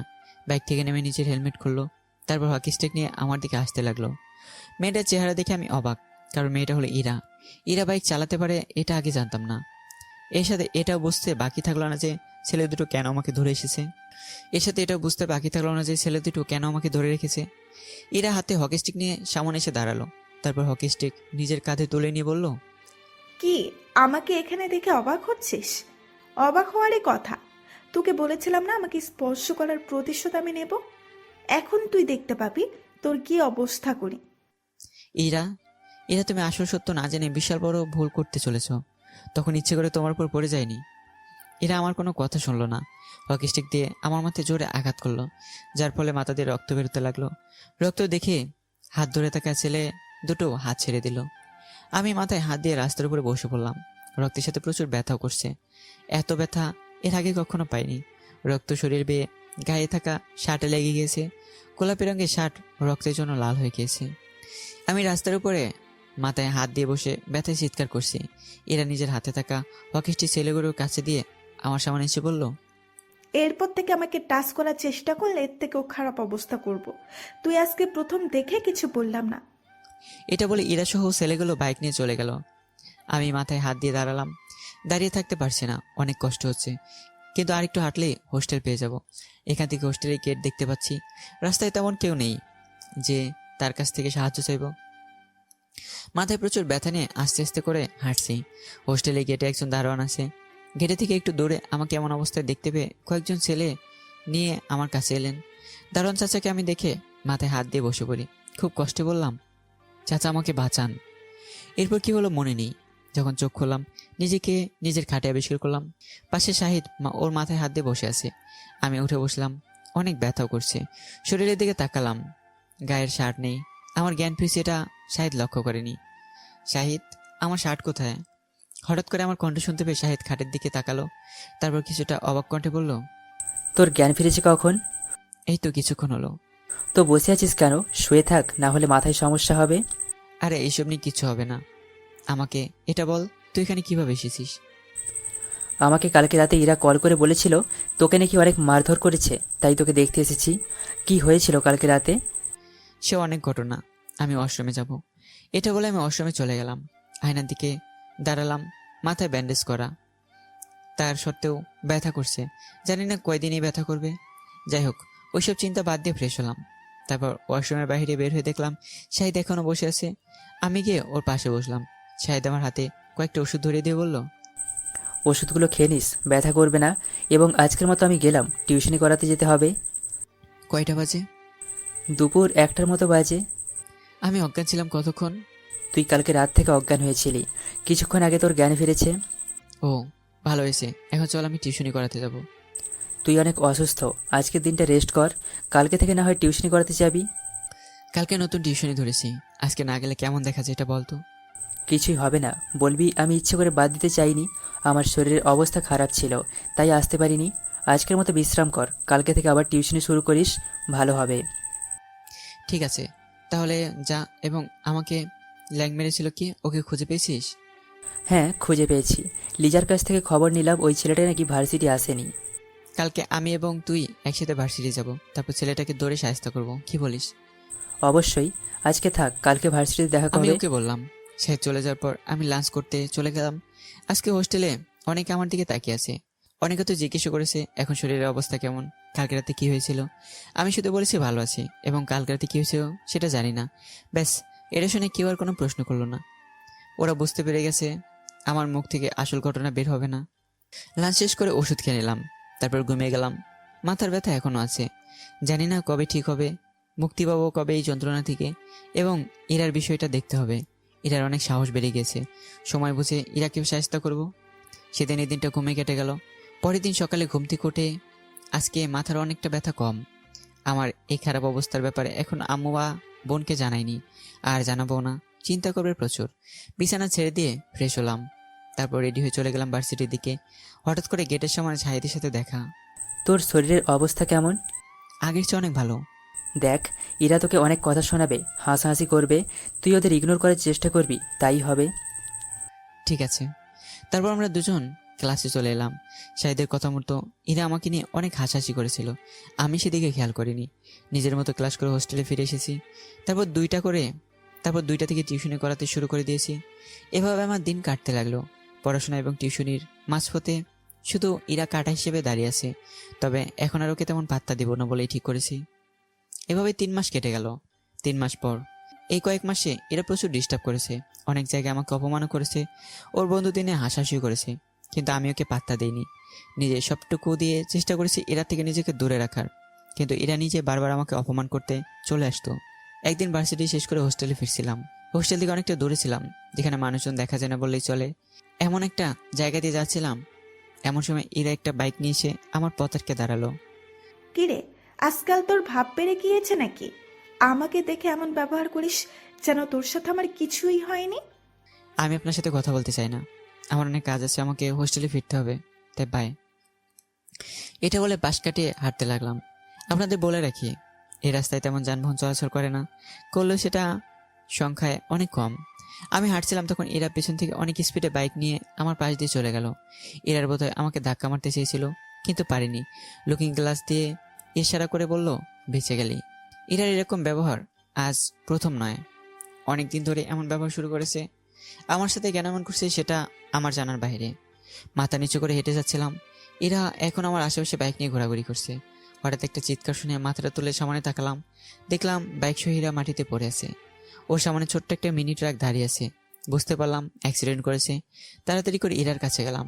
ইরা বেহুশ হয়ে পড়ে আছে, মাথা হাত পা অনেক জায়গায় কেটে গেছে, তার সাথে সেখান দিয়ে অনেক রক্ত পড়ছে। এ রাস্তায় তেমন কোনো গাড়ি পাওয়া যায় না, ট্রাকওয়ালাও পালিয়ে গেছে। ইরাকে হাসপাতালে নিয়ে যেতে হবে, না হলে বাঁচতে পারবে না। এখন বেশি ভাবা যাবে না, এখানে যত সময় নষ্ট করব ততই সমস্যা হবে। তাই ইরাকে কোলে তুলে নিলাম, তারপর হাসপাতালের দিকে যেতে লাগলাম।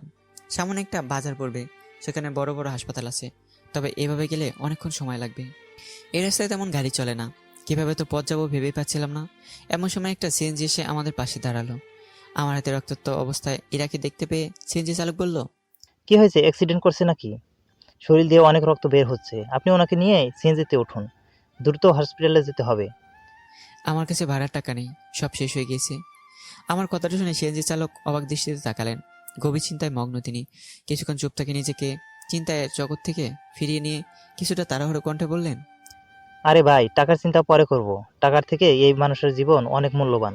আপনি দেরি না করে গাড়িতে উঠে পড়ুন, রোগীর অবস্থা অনেক খারাপ, আরও দেরি হলে না হলে রোগী বাঁচতে পারবে না। আমি কোনো কথা না বলে ইরাকে নিয়ে সিএনজিতে বসে পড়লাম। সিএনজি চালক 1 সেকেন্ডও দেরি না করে সিএনজি টান দিলেন। 2 মিনিট পর আমরা হাসপাতালের সামনে চলে এলাম। আমি ইরাকে কোলে নিয়ে ইমার্জেন্সি ওয়ার্ডের ডাক্তারের কাছে গেলাম। ডাক্তার ইরার হাত এবং নাক চেক করে বললেন, রোগীর অবস্থা অনেক খারাপ, তাড়াতাড়ি করে অপারেশন থিয়েটারে নিতে হবে, না হলে বাঁচানো অসম্ভব হয়ে যাবে। ঠিক আছে, আপনি ওনার চিকিৎসা করুন, সমস্যা নেই। আমার কথা শেষ হতে না হতেই নার্স এসে ইরাকে অপারেশন থিয়েটারে নিয়ে গেল। থিয়েটারে ইরার চিকিৎসা চলছে। পায়ে অপারেশন করতে হবে, এটা একদম নিশ্চিত, কারণ ওর পায়ে অনেক আঘাত পেয়েছে, বোধহয় পা ভেঙে গিয়েছে। সিএনজি চালক এখন আমার পাশে দাঁড়িয়ে আছে। ওনার পরিবারের কারো নাম্বার থাকলে কল করে হাসপাতালে আসতে বলুন, আমরা কতক্ষণ থাকবো? হ্যাঁ, সেটা ঠিক বলেছেন, তবে আমার কাছে ওর পরিবারের কোনো নাম্বার নেই। মেয়েটা আমার সাথে পড়তো এই পর্যন্তই। আপনার সমস্যা হলে আপনি চলে যেতে পারেন। সেই অসময়ে সাহায্য করার জন্য অনেক ধন্যবাদ। ধন্যবাদ দেওয়ার দরকার নেই, মানুষ মানুষের জন্য যতক্ষণ আপনাকে সাহায্য করলাম, তখন না হয় কয়েকটা টাকা ইনকাম করতাম, আজকে সেটা না হলেও সমস্যা নেই, বেঁচে থাকলে অনেক টাকা ইনকাম করতে পারবো। কিন্তু আজ ওনাকে হাসপাতালে না নিয়ে এলে জীবন বাঁচাতে যেত না। টাকার থেকে মানুষের জীবনের মূল্য অনেক বেশি। সত্যি, বর্তমান যুগে যদি আপনার মতো সবাই হতো, তাহলে দেশে অহংকার বলে কোনো শব্দই থাকতো না। কিন্তু দেখুন, টাকার পেছনে দৌড়ে দৌড়ে জীবনের মূল্য দেওয়া সবাই ভুলে গেছে। আমরা আপনাকে কখনো বলতে পারবো না, এসব আমাদের রক্তে মিশে আছে। তাই হাজার চাইলেও আমরা পরিবর্তন হতে পারবো না। হ্যাঁ, আপনার নাম কি? আমার নাম সুরুজ মিয়া। ও আচ্ছা। হুম। আচ্ছা, তাহলে থাকুন, পরে যদি দেখা হয় তাহলে আবার কথা হবে, এবং দোয়া করবেন আমার জন্য। এটা বলে সুরজ ভাই চলে গেল। লোকটা গরিব হলেও তার মন অনেক ভালো, মানুষকে সাহায্য করতে জানে এবং অন্যের জীবনের মূল্য দিতে জানে। এখনকার মানুষের একটু টাকা পয়সা হলে অহংকার দেখানো শুরু করে দেয়, তবে সে অহংকার বেশি দিন থাকে না। এটার মতো তারও পতন ঘটে। সুরজ ভাই চলে যাচ্ছিলেন, আমি সেদিকে তাকিয়েছিলাম। এমন সময় একজন নার্স হাতে একটা পেন পেপার নিয়ে হাতে ধরিয়ে দিয়ে বললেন, রোগীর অপারেশন শুরু হয়ে গিয়েছে, আপনি এইখানে স্বাক্ষর করে দিন। এবং আপনি রোগীর কি হন? আমি কাগজে স্বাক্ষর করতে করতে কিছুটা মুচকে হাসিতে বললাম, আমি ওনার খুব দূরের একজন বন্ধু। ওনার পরিবারের কারোর নম্বর থাকলে কল দিন, হাসপাতালে আসতে বলুন। এটা বলে নার্স আবার অপারেশন থিয়েটারে চলে গেল। আমি পকেট থেকে মোবাইল বের করে শাহিদকে কল দিয়ে সব ঘটনা খুলে বললাম। আমার সব কথা শুনে শাহিদ বলল, কোন হাসপাতালে আছিস? আমি হাসপাতালের ঠিকানা বললাম। শাহিদ বলল, তুই চিন্তা করিস না, আমি এটার বাবাকে নিয়ে হাসপাতালে আসছি, তুই সেখানে থাক। আমি কিছু বলিনি, কলটা কেটে দিয়ে হোস্টেল দিকে ফিরে যেতে লাগলাম।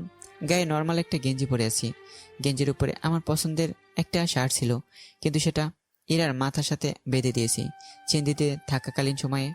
কাঁধে ব্যাগ, গায়ে নর্মাল গেঞ্জি পরে যেতে লাগলাম হোস্টেলের দিকে। আমি চাইলে সেখানে থাকতে পারতাম, কিন্তু থাকলাম না। একটু পর আমার টিউশনি আছে, সেটা করতে যেতে হবে। শাহিদকে খবর দিয়ে দিলাম, ইরার আব্বু আম্মুকে নিয়ে চলে আসবে। ইরা নিজের পাপের শাস্তি পেয়েছে। অহংকার যে পতনের মূল, সেটা ইরাকে দেখে বোঝা উচিত। হাসপাতাল থেকে বের হয়ে হোস্টেলে ফিরে এলাম। আমার শরীরের অনেক জায়গায় রক্ত লেগে আছে, সেগুলো দেখে হোস্টেলের অনেকে আমার দিকে তাকিয়ে আছে। সেদিকে বেশি পাত্তা না দিয়ে আমি আমার মতো নিজের রুমে চলে গেলাম। তারপর ফ্রেশ হলাম। ফ্রেশ হয়ে খাটের উপর বসেছিলাম, এমন সময় আমার রুমমেট সুজন এসে বলল, ভাইয়া, আপনি ঢাকা এসেছেন কয় বছর হলো? 2.5 বছর তো হবেই। সুমাইয়াকে পড়ানো শুরু করেছেন কবে থেকে? সময়কে পড়াই ক্লাস 6 থেকে, এখন সে ক্লাস 9-এ পড়ে। আবার আমি ঢাকা এসেছি 2.5 বছরের মতো হয়েছে। তাহলে তো আপনার 3.5 বছর হওয়ার কথা। আপনার হিসাবে কোনো ভুল আছে নাকি? সেরকম কিছুই নেই, আমার কথা শোনো, হিসাব মিলে যাবে। ঠিক আছে, বলুন। আমি সুমাকে ক্লাস 6 থেকে পড়ানো শুরু করেছি। সে ক্লাস 6-এ ফাইনাল পরীক্ষা দিয়ে ক্লাস 8-এ ভর্তি হয়েছে, ফলে এমন ঝামেলা সৃষ্টি হয়েছে। এখন বুঝলাম, সুমাইয়া ক্লাস 7 পড়েনি, 6 থেকে 8-এ ভর্তি হয়েছে। হ্যাঁ, সে অনেক ভালো ছাত্রী হওয়ার কারণে তাকে 6 থেকে 8-এ ভর্তি করে দিয়েছে। মাঝে একটা ক্লাস মিস করেছে, এতেও সমস্যা হয় না। সেই বিষয়ে আমি বলতে পারবো না। সুমার আম্মু এবং সুমা মিলে ডিসিশন নিয়েছিল, সেই মোতাবেক চলছে আমার কাজ। শুধু সুমাকে পড়ানো, আমি সেটাই করি। তুমি সুমাইকে চিনো কিভাবে? আমি একসময় সুমাইয়াদের বাসায় থাকতাম, তাই চিনি। ও ভালো। আচ্ছা, তাকে আমি লাঞ্চ করতে যাব এবং তারপর টিউশনি করাতে যেতে হবে। ঠিক আছে, যান। আমি সুজনকে কিছু না বলে লাঞ্চ করতে চলে গেলাম। লাঞ্চ করা শেষ হলে টিউশনি করতে বের হলাম। আজকে রেস্ট নেওয়ার সময় ঠিকমতো পাচ্ছি না, কাজের উপর দিয়ে জীবনটা পেরিয়ে যাচ্ছে। প্রথমে তারক তারেকদারের ছেলেকে পড়ালাম, তারপর ক্লাস 7-এর একজন ছাত্রকে, তার ছাত্রী সোমায়াকে, এভাবেই সবগুলো টিউশনি শেষ করলাম।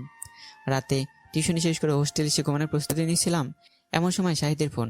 কলটা রিসিভ করতে শাহিদ বলা শুরু করলো, হ্যালো সাজ্জাদ, কোথায় আছিস? আমি হোস্টেলে আছি, তুই কোথায় আছিস? আমি হাসপাতালে ইরার সঙ্গে দেখা করতে এসেছি। ও, এর অবস্থা এখন কেমন, ভালো আছে নাকি খারাপ? ওর অবস্থা অনেক ভালো, তবে পা ভেঙে গিয়েছে, তার সাথে মাথায় এবং হাতে আঘাত পেয়েছে। সেটা তো পাবেই, মানুষের সাথে খারাপ আচরণ করলে এমন অবস্থাই হবে। থাক, ওইসব কথা বাদ দে, কালকে ভার্সিটি আসিস, কথা হবে। ঠিক আছে, আসবো। এটা বলে কলটা কেটে দিলাম। তারপর শুয়ে পড়লাম। আজকে সারাদিন আম্মু বা অবনী কারোর সাথেই কথা বলা হয়নি এবং সবাই ঘুমিয়ে পড়েছে, তাই কল দিয়ে ঘুম নষ্ট করার কোনো মানেই হয় না। কালকে সকালে না হয় কথা বলে নেব। সকল চিন্তাভাবনা শেষ করে ঘুমিয়ে গেলাম। পরের দিন সকালে ঘুম থেকে উঠে ভার্সিটি গেলাম। আজকে ভার্সিটির অনেকটা শান্ত হয়ে আছে, কারণ এর আবার বন্ধু বান্ধব কেউ আসেনি। এরা তো হাসপাতালে ভর্তি আছে, কিন্তু এরার বান্ধবীরা কোথায় আছে সেটা জানি না। ক্লাসে গিয়ে দেখলাম শাহিদ লিজা বসে আছে। ওদের কাছে গিয়ে ইরার কথা জিজ্ঞেস করলাম। ইরার অবস্থা নাকি অনেকটা খারাপ, কালকে রাতে একটু ভালো ছিল, কিন্তু আজকে সকালে অনেকটা খারাপ হয়ে গেছে। শাহিদের মুখ থেকে এমন কথা শুনে আমি কিছু বললাম না। হঠাৎ করে ক্লাসের মাঝে আমার ফোনটা বেজে উঠলো। পকেট থেকে ফোনটা বের করে দেখলাম আম্মু কল করেছে। কলটা রিসিভ করতে আম্মু এমন একটা কথা বললো যেটা শুনে আমার কলিজাটা কেঁপে উঠলো, কারণ আম্মু বলেছিল, তুই একটু বাড়িতে আসতে পারবি? অবনীর আজকে ভোরে অনেক অসুস্থ হয়ে পড়েছিল, শরীরে অনেক জ্বর, আমি একা সব সামলাতে পারছি না, তুই একটু বাড়িতে আয়। অবনী অসুস্থ এটা শুনে আমার নিজের অবস্থায় খারাপ হতে লাগলো। তবুও নিজেকে ঠিক রেখে বললাম, জ্বর কখন এসেছে? আজকে ভোর 6টা-7টার দিক করে হবে। ডাক্তারের কাছে গিয়েছিলে? আমি একা কিভাবে নিয়ে যাব? তুই একটু আয়, তোর বোনের শরীর খারাপ আর তুই আসবি না, এটা কেমন হয়? আম্মুর কথা শুনে কি বলবো ভেবে পাচ্ছি না। ঠিক কথাই তো বলেছে, আমার বোনের শরীর খারাপ অথচ আমি দেখতে যাব না, এটা অনেক খারাপ দেখায়। তুমি কলটা রেখে দাও, আমি একটু পর আবার কল দিচ্ছি। আম্মু আর কিছু না বলে কলটা কেটে দিল। আমার চিন্তা মাথা মুখ দিকে শাহিদ বলল, কি হয়েছে, তোকে চিন্তিত লাগছে কেন? কোনো সমস্যা হয়েছে নাকি? হ্যাঁ, আজকে পরে অবনী অনেকটা অসুস্থ হয়ে পড়েছে, তাই আম্মু বাড়িতে যেতে বলেছে। সমস্যা কি? যা গিয়ে ঘুরে আয়। যাবো কিভাবে? আমার কাছে তেমন টাকা নেই, কয়েক হাজার টাকা আছে, সেগুলো দিয়ে হবে না। আমার পাশে লিজা বসেছিল। টাকা নেই এই কথা শুনতে পেয়ে লিজার ব্যাগ থেকে 5,000 টাকা বের করে বলল, এই টাকাগুলো নাও এবং বাড়িতে গিয়ে ঘুরে এসো। না, তোমার টাকাগুলো নিতে পারবো না। তুমি যদি আমাকে বন্ধু মনে করে থাকো তাহলে টাকা নিবে। কত মানুষকে বিনা কারণে টাকা দিলাম, তোমাকে তো তোমার দরকারে দিচ্ছি, তাই না? তোমার যখন হাতে হবে আবার আমাকে ফিরিয়ে দিও, আর ফিরিয়ে দিতে না পারলেও সমস্যা নেই। লিজা কথাটা বলে আমার হাতের ভেতরে টাকাগুলো দিয়ে দিল। এবার আমি না করতে পারলাম না। এখন না করলে লিজার অসম্মান করা হবে। তার সাথে বন্ধুত্বর কথা উঠেছে, না বলে দিলে সেটা নষ্ট হয়ে যেতে পারে। এখন নিয়ে রাখি, পরে যখন হাতে টাকা আসবে তখন না হয় দিয়ে দেবো। টাকাগুলো নিয়ে মানি ব্যাগে রাখলাম। তারপর বললাম, তাহলে তোমরা থাকো, আজকে ক্লাস করব না, বাস ধরতে হবে। আমার কথা শুনে শাহিদ এবং লিজা একসঙ্গে বলল, ঠিক আছে, যাও, ফোনে কথা হবে। ওদের সাথে কথা শেষ করে ভার্সিটি থেকে বের হয়ে হোস্টেলে ফেললাম। তারপর ফ্রেশ হয়ে নিয়ে নিজের জামা কাপড় ব্যাগে তুললাম, সব কিছু রেডি করে নিয়ে রওনা দিলাম বাড়ির উদ্দেশ্যে। প্রায় 1 বছর পর বাড়িতে যাচ্ছি, এক অন্যরকম ফিলিংস হচ্ছে। অনেকদিন পর সবাইকে দেখতে পারবো। তবে এটা ভেবে কষ্ট পাচ্ছি যে অবনী খুবই অসুস্থ। অবনীর কিছু হয়ে গেলে নিজেকে ঠিক রাখতে পারবো না। আমার গন্তব্য যেতে এখনো 4 ঘন্টার মতো লাগবে। অনেক রাস্তা, তার উপর জ্যাম থাকলে আর বলা লাগবে না কখন গিয়ে পৌঁছাবো সেটা বলতে পারবো না। বাসে জানালা দিয়ে বাইরের দৃশ্য দেখছিলাম, হঠাৎ করে আমার ফোনটা বাজতে লাগলো। পকেট থেকে বের করে দেখলাম আম্মু কল করেছে। হ্যাঁ আম্মু বলো। কোথায় আছিস? আসবি কি? হ্যাঁ, রওনা দিয়েছি, কয়েক ঘন্টার ভেতরে পৌঁছে যাব। অবনী শরীরের অবস্থা কেমন? এখন জ্বরের তাপমাত্রা অনেকটা কম। ও, অবনীর খেয়াল রেখো, আমি আসার সময় ডাক্তার নিয়ে আসবো। ঠিক আছে, সাবধানে আসিস। ঠিক আছে বলে কলটা কেটে দিয়ে জানালা দিয়ে বাইরের দৃশ্য দেখতে লাগলাম। আমার সিট জানালার পাশে পড়েছে, তাই এত সুবিধা পাচ্ছি। দীর্ঘ 5 ঘন্টা অতিবাহিত হওয়ার পর চলে এলাম নিজের চেরোচেনা শহরটাতে। এমনিতে আসতে 4 ঘন্টা লাগে, কিন্তু রাস্তায় কিছুটা জ্যাম থাকার কারণে 1 ঘন্টা লেট হয়েছে। বাজার থেকে আমার চেনা একজন ডাক্তার নিয়ে বাড়ির দিকে যেতে লাগলাম। এই 1 বছরে শহরটা অনেক উন্নত হয়ে গেছে। রিক্সা করে আরো কিছুক্ষণ যাওয়ার পর বাড়ির সামনে এসে নামলাম। তারপর ডাক্তারকে বাড়ির ভেতরে নিয়ে গিয়ে অবনীকে দেখালাম। আমার সাথে ডাক্তার থাকার কারণে আম্মু কিছু বললো না, এবং অবনী তো কথাই বলতে পারছে না জ্বরের কারণে। ডাক্তার জ্বরের তাপমাত্রা দেখলেন 104 ডিগ্রি। হঠাৎ করে এত জ্বরের কারণে কয়েকটা ওষুধ লিখে দিলেন এবং নিয়ম অনুসারে খাওয়াতে বললেন। ডাক্তারের কাজ শেষ হয়ে যাওয়ার পর উনি চলে গেলেন। শুধু ওষুধগুলো বাজার থেকে কিনে আনতে হবে, তাই বাড়ি থেকে বের হবো এমন সময় আম্মু এসে বললেন, এখন আবার কোথায় যাচ্ছিস? খাওয়া দাওয়া করে যা। এসে এসে করবো, আগে ওষুধগুলো কিনে নিয়ে আসি। ঠিক আছে, তাড়াতাড়ি আসিস। আম্মুর সাথে আর কথা না বেরে আবার বাজারে এলাম। একটা ফার্মেসির দোকান থেকে ওষুধ কিনে নিয়ে বাড়ি ফিরে এলাম। বাড়ি ফিরে দেখলাম অবনী বসে আছে। আমি ওর কাছে গিয়ে মাথায় হাত দিয়ে বললাম, এখন কেমন লাগছে? একটু ভালো। ওষুধ নিয়ে এসেছি, হালকা খাবার খেয়ে সেগুলো খেয়ে নিস। তুই খাবি না? আর এত চিকন হয়ে গেছিস কেন? ঠিক মতো খাওয়া দাওয়া করিস না? শরীরে তো শুধু হাড্ডি। শরীরের গোস্ত ফ্রিজে রেখে দিয়েছি, বাইরের রোদের জন্য নষ্ট হয়ে যেতে পারে। মজা করার অভ্যাসটা আর গেল না। আমি মুচকি একটা হাসি দিয়ে নিজের রুমে চলে এলাম। রুমটা যেমন রেখে গিয়েছিলাম তেমনই আছে। আমার রুমের জানালা খুলে দেখলাম পাশের বাসার দেয়ালে লেখা আছে, এই বাসা বিক্রি করা হবে, যারা ক্রয় করতে ইচ্ছুক তারা নিচের নাম্বারে যোগাযোগ করুন। তখন আম্মু আমার রুমে খাবার নিয়ে এলো। খাবারগুলো খাটের উপর রাখতে রাখতে বলল, বাইরে কি দেখিস? আমার পাশে যে বিল্ডিং আছে সেটা বিক্রি করবে নাকি? হ্যাঁ, তারা অনেক টাকা লোন নিয়েছে, সেটা পরিশোধ করার জন্য সব কিছু বিক্রি করে দিয়েছি। আমি আর কিছু বললাম না। ওয়াশরুমে গিয়ে ফ্রেশ হলাম, তারপর খাবার খেয়ে ঘুমিয়ে গেলাম। শরীরটা বড্ড ক্লান্ত। হঠাৎ অনুভব করলাম কেউ একজন আমাকে ডাকছে। চোখ খুলে দেখি অবনী আমার পাশে বসে আমাকে ডাকছে। শরীরে জ্বর নিয়ে আমাকে ডাকছে কেন সেটা জানার জন্য বললাম, কি হয়েছে? শরীরে এত জ্বর নিয়ে আমাকে ডাকছিস কেন? একা একা ভালো লাগছে না, তোর সাথে গল্প করব তাই ডাকছি। তো জ্বর কেমন? ওষুধ খেয়েছি তাই অনেকটা কম। ও, এখন বিশ্রাম কর। জ্বর ঠিক হওয়ার পর যত ইচ্ছে গল্প করিস, সমস্যা নেই। এখন আমার বিছানায় শুয়ে থাক, না হলে শরীর খারাপ করবে। অবনী আমার খাটে শুয়ে পড়লো।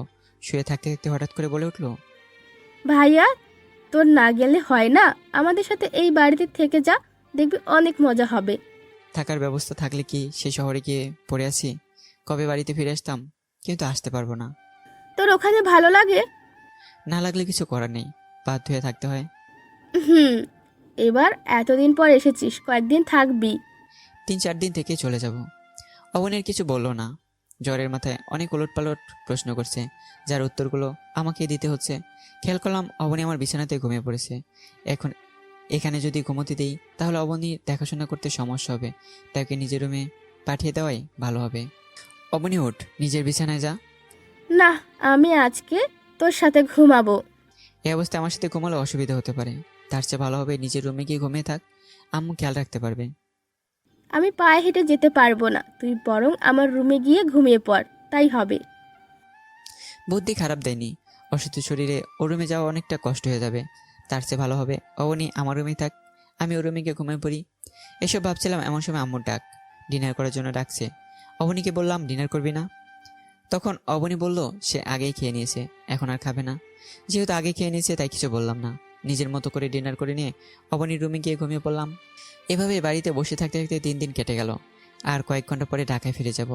অবনী এবং আম্মু যেতে দিতে চাইছে না, কিন্তু আমার যেতে হবে। তুই এখানে থেকে যা, এই শহরে কাজ খুঁজলে অভাব হবে নাকি? আম্মু, শুধু কাজ করলে তো হবে না, ভালো জায়গায় পড়াশোনা না করলে চাকরি পাওয়া যায়? এই শহরে না হয় কাজ করলাম, কিন্তু পড়াশোনা করবো কোথায়? সেটা জানি, আবার আসবি কবে?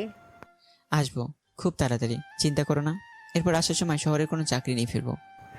সেইটাই করিস। আপনাদের বলে রাখি, অবনী এখন অনেকটা সুস্থ হয়ে গেছে। শরীরে জ্বর নেই, তবে অনেকটা দুর্বল হয়ে গেছে। বেলা 11:30টার দিকে বাস। এখন 10টা বাজে।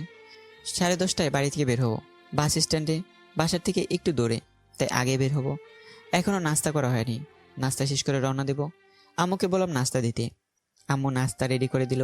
নাস্তা শেষ করে সবার কাছ থেকে বিদায় নিয়ে বাস স্ট্যান্ডের দিকে রওনা দিলাম। বাড়ি থেকে বের হওয়ার সময় আম্মুর মুখ ভার হয়ে গিয়েছিল, কিন্তু আমার কিছু করার নেই, বাস্তবতা মেনে নিতেই হবে। এলাকায় আমার তেমন বন্ধু নেই যে তার সাথে আড্ডা দিয়ে সময় নষ্ট করব। যতদিন ছিলাম সারাক্ষণ বাড়ির ভিতরে শুয়েছিলাম, মাঝে মাঝে বাড়ির সাথে উঠতাম, এই পর্যন্ত। সবাইকে বিদায় জানিয়ে বাস স্ট্যান্ডে এলাম। সবাইকে রেখে যেতে আমার অনেক কষ্ট হচ্ছে, কিন্তু সেটা প্রকাশ করতে পারছি না। টিকিট কাউন্টার থেকে বাসে টিকিট কেটে নিয়ে উঠে বললাম। দীর্ঘ 4 ঘন্টা অতিবাহিত হওয়ার পর আবার ঢাকাতে ফিরে এলাম। আজকে রাস্তায় তেমন জ্যাম ছিল না, তাই সমস্যা হয়নি। হোস্টেলে ফিরে এসে ফ্রেশ হলাম, তারপর খাবার খেয়ে ঘুমিয়ে গেলাম। আজকে আর কোনো টিউশনি করাতে চাইনি, কালকে থেকে সব শুরু করব। পরের দিন সকালে রেডি হয়ে ভার্সিটি গেলাম। দূরে একটা গাছের নিচে শাহিদ একা একা বসেছিল। আমি ওর কাছে যাচ্ছিলাম, এমন সময় ইরার কয়েকজন বান্ধবী এসে বলল, এরা কোথায় গিয়েছে, এই বিষয়ে কিছু জানে? আমি মাথা নেড়ে না জানালাম। ওর বান্ধবীগুলো একটা কথাও না বলে চলে গেল। ইরার কি হয়েছে সেটা আমার অজানা, এ বিষয়ে শাহিদ বলতে পারবে। ওই তো গাছের নিচে শাহিদ বসে আছে, ওর কাছে গেলে সব জানতে পারবো। তাই দেরি না করে ওর কাছে গেলাম। আমাকে দেখে শাহিদ বলল, কবে এসছিস? কালকে দুপুরবেলা। তোর থেকে একটা কথা জানা ছিল। বল কি কথা? ইরার কিছু হয়েছে নাকি? তোর কাছে আসার সময় ওর বান্ধবীগুলো আমাকে ঘিরে ধরে ওর কথা জিজ্ঞেস করছিল। হ্যাঁ, কালকে সকাল থেকে ইরা সহ ওর বাবা মা কারোর সাথে কোনো খবর নেই। এক রাতের ভেতর নিজের বাড়িঘর বিক্রিও করে দিয়েছে। হঠাৎ এমন কাজ করলো কেন? সেটা জানি না, তবে যাওয়ার আগে ইরার বাবা নাকি একটা চিঠি রেখে গিয়েছিল।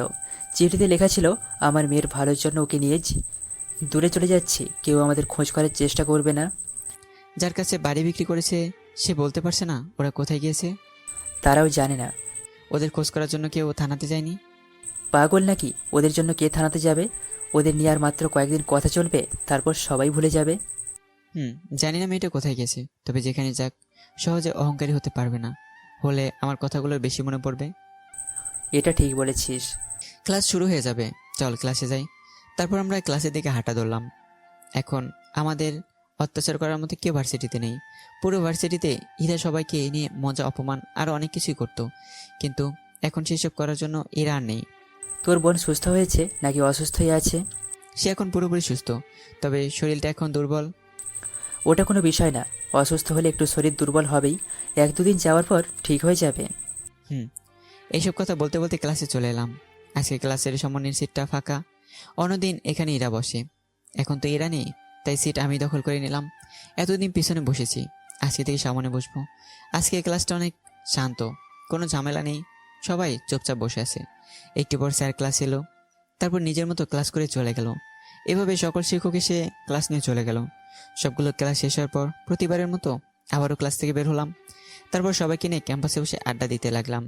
আজকে ভার্সিটিতে শুধু শাহিদ এবং লিজা এসেছে, বাকি সবাই কেন আসেনি সেটা আমি জানি না।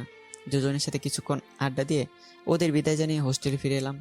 আজকে থেকে টিউশনি করাতে যাব, তাই বেশি সময় নষ্ট না করে গোসল করে নিলাম। তারপর লাঞ্চ করে বেরিয়ে পড়লাম টিউশনি করানোর জন্য।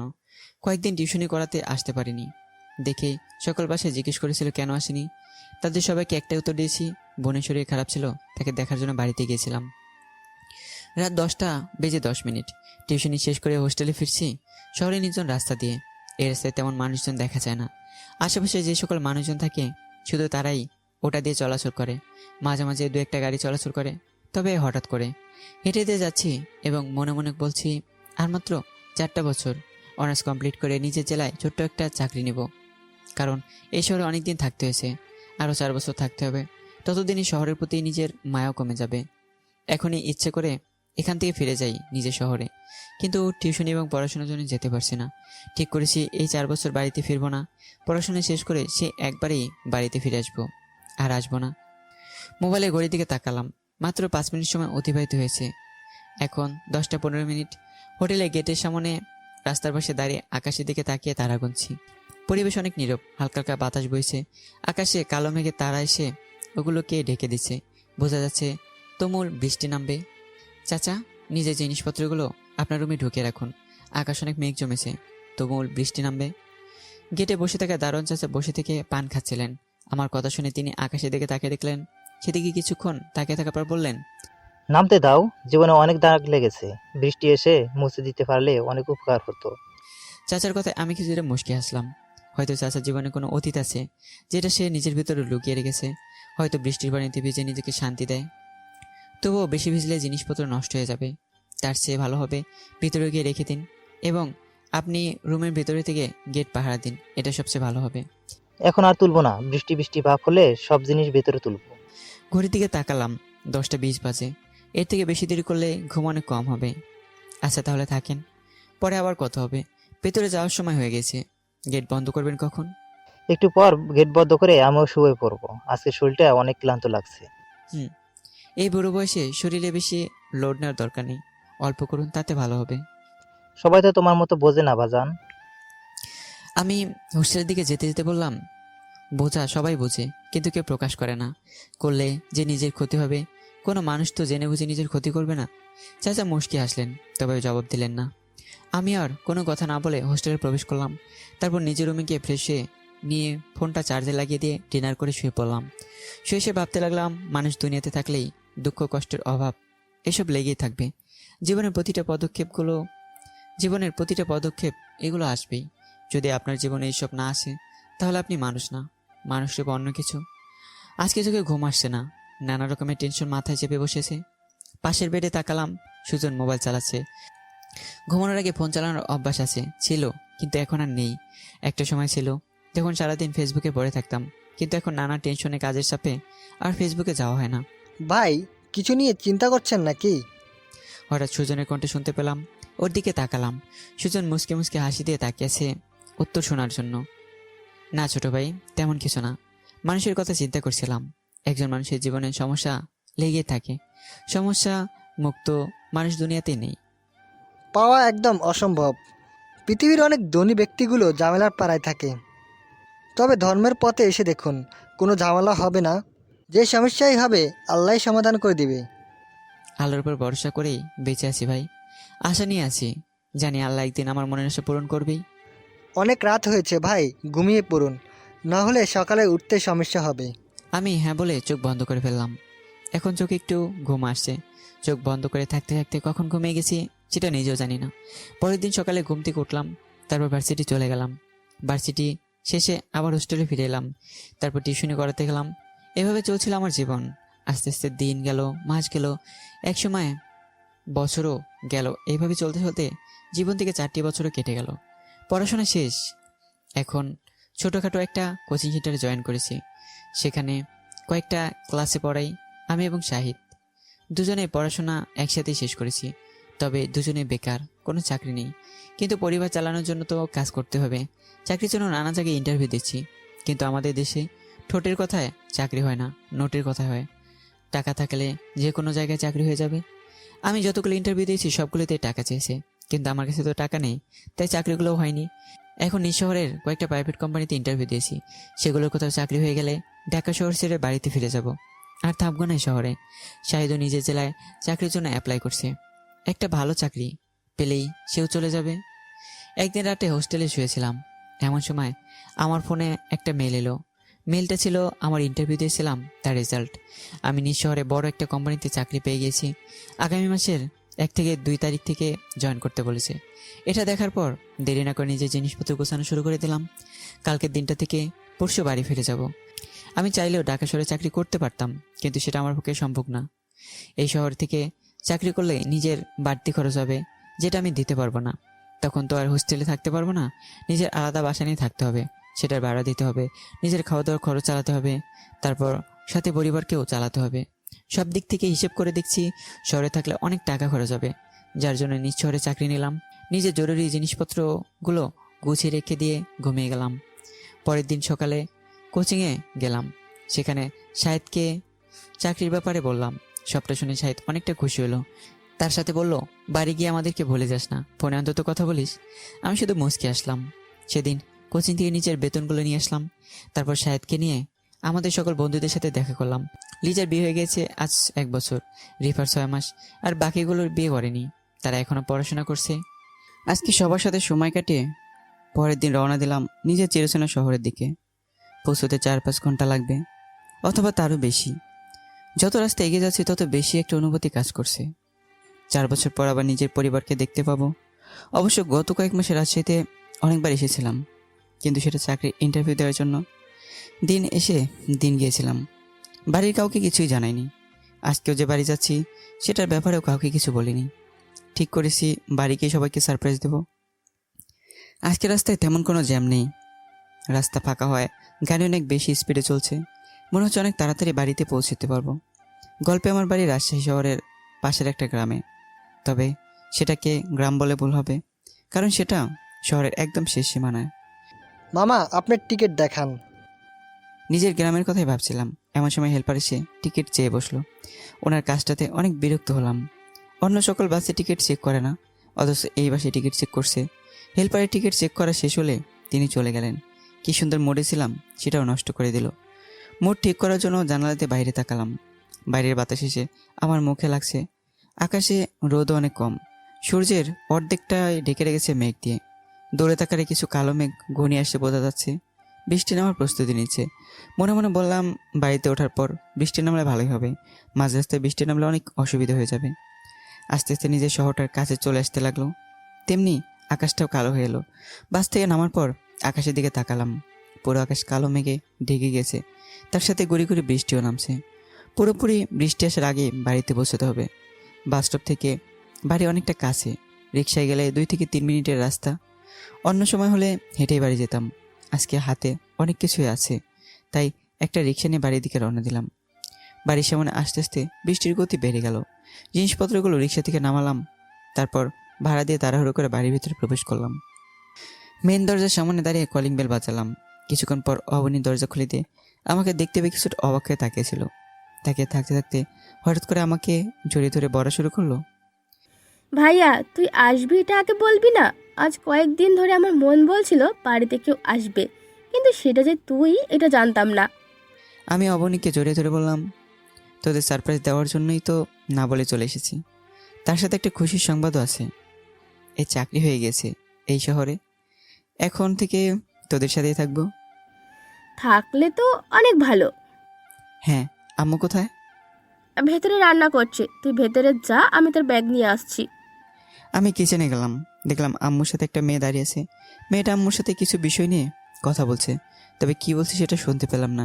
কিচেনের দরজার কাছে গিয়ে আম্মুকে ডাকলাম। আম্মু আমার কণ্ঠ শুনতে পেয়ে পিছনে তাকালো। আম্মুর সাথে সেই মেয়েটা আমার দিকে তাকালো। আম্মু আমাকে দেখে অনেকটা খুশি হয়ে বলল, কখন এসেছিস? এই তো কিছুক্ষণ আগেই। ভালো করেছিস। এখন যা ফ্রেশ হয়ে আয়, তোর জন্য খাবার আনছি। আমি রুমে না গিয়ে মেয়েটার দিকে তাকালাম। মেয়েটার পুরো মুখ ওড়না দিয়ে ঢেকে রেখেছে, শুধু চোখটা দেখা যাচ্ছে। চোখ দুটোর দিকে তাকালাম, চোখটা অনেক চেনা চেনা লাগছে, মনে হচ্ছে এর আগে অনেক দেখেছি। মেয়েটাকে ভালো করে দেখে নিজের রুমে গেলাম। অবনী খাটের উপর বসে থেকে ফোন চালাচ্ছে। আমি এর পাশে বসে বললাম, আম্মুর সাথে মেয়েটা কে? নুসরাত আপু আমাদের পাশের বাড়িতে থাকে। পাশের বাড়িতে থাকে? তাহলে আমাদের বাড়িতে কি করছে? ওনার নাকি নিজের বাড়িতে ভালো লাগে না, তাই আমাদের এখানে এসে সময় কাটায়। ও কোন বাড়িতে থাকে?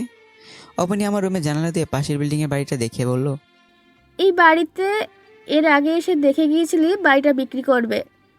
সেই বাড়িটা নুসরাত আপুরা কিনে নিয়েছে। এখন এইসব কথা বাদ দিয়ে ফ্রেশ হয়ে আয়, আমি তোর জন্য খাবার নিয়ে আসছি।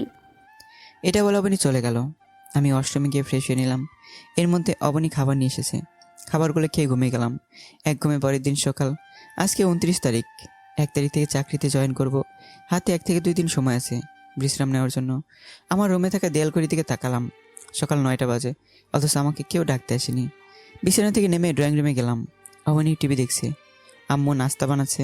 আমি অবনীর পাশে গিয়ে ওর চুল ধরে টান দিয়ে বললাম, বসে বসে টিভি দেখছিস? নাস্তা বানানোর কাজে আম্মুকে সাহায্য করতে পারিস না? আম্মু কাজ করতে দেয় না, তাই করি না। হ্যাঁ, শুধু বসে বসে টিভি দেখিস। যা আমার জন্য নাস্তা নিয়ে আয়। আগে ফ্রেশ হয়ে আয়, তারপর তোর জন্য নাস্তা নিয়ে আসবো। ফ্রেশ না হয়ে নাস্তা খাওয়ার জন্য পাগল হয়ে গেছিস? ঠিক আছে, আমি ফ্রেশ হয়ে আসি, তুই নাস্তা নিয়ে আয়। আমি আর কিছু না বলে অষ্টমীকে ফ্রেশ হয়ে নিলাম।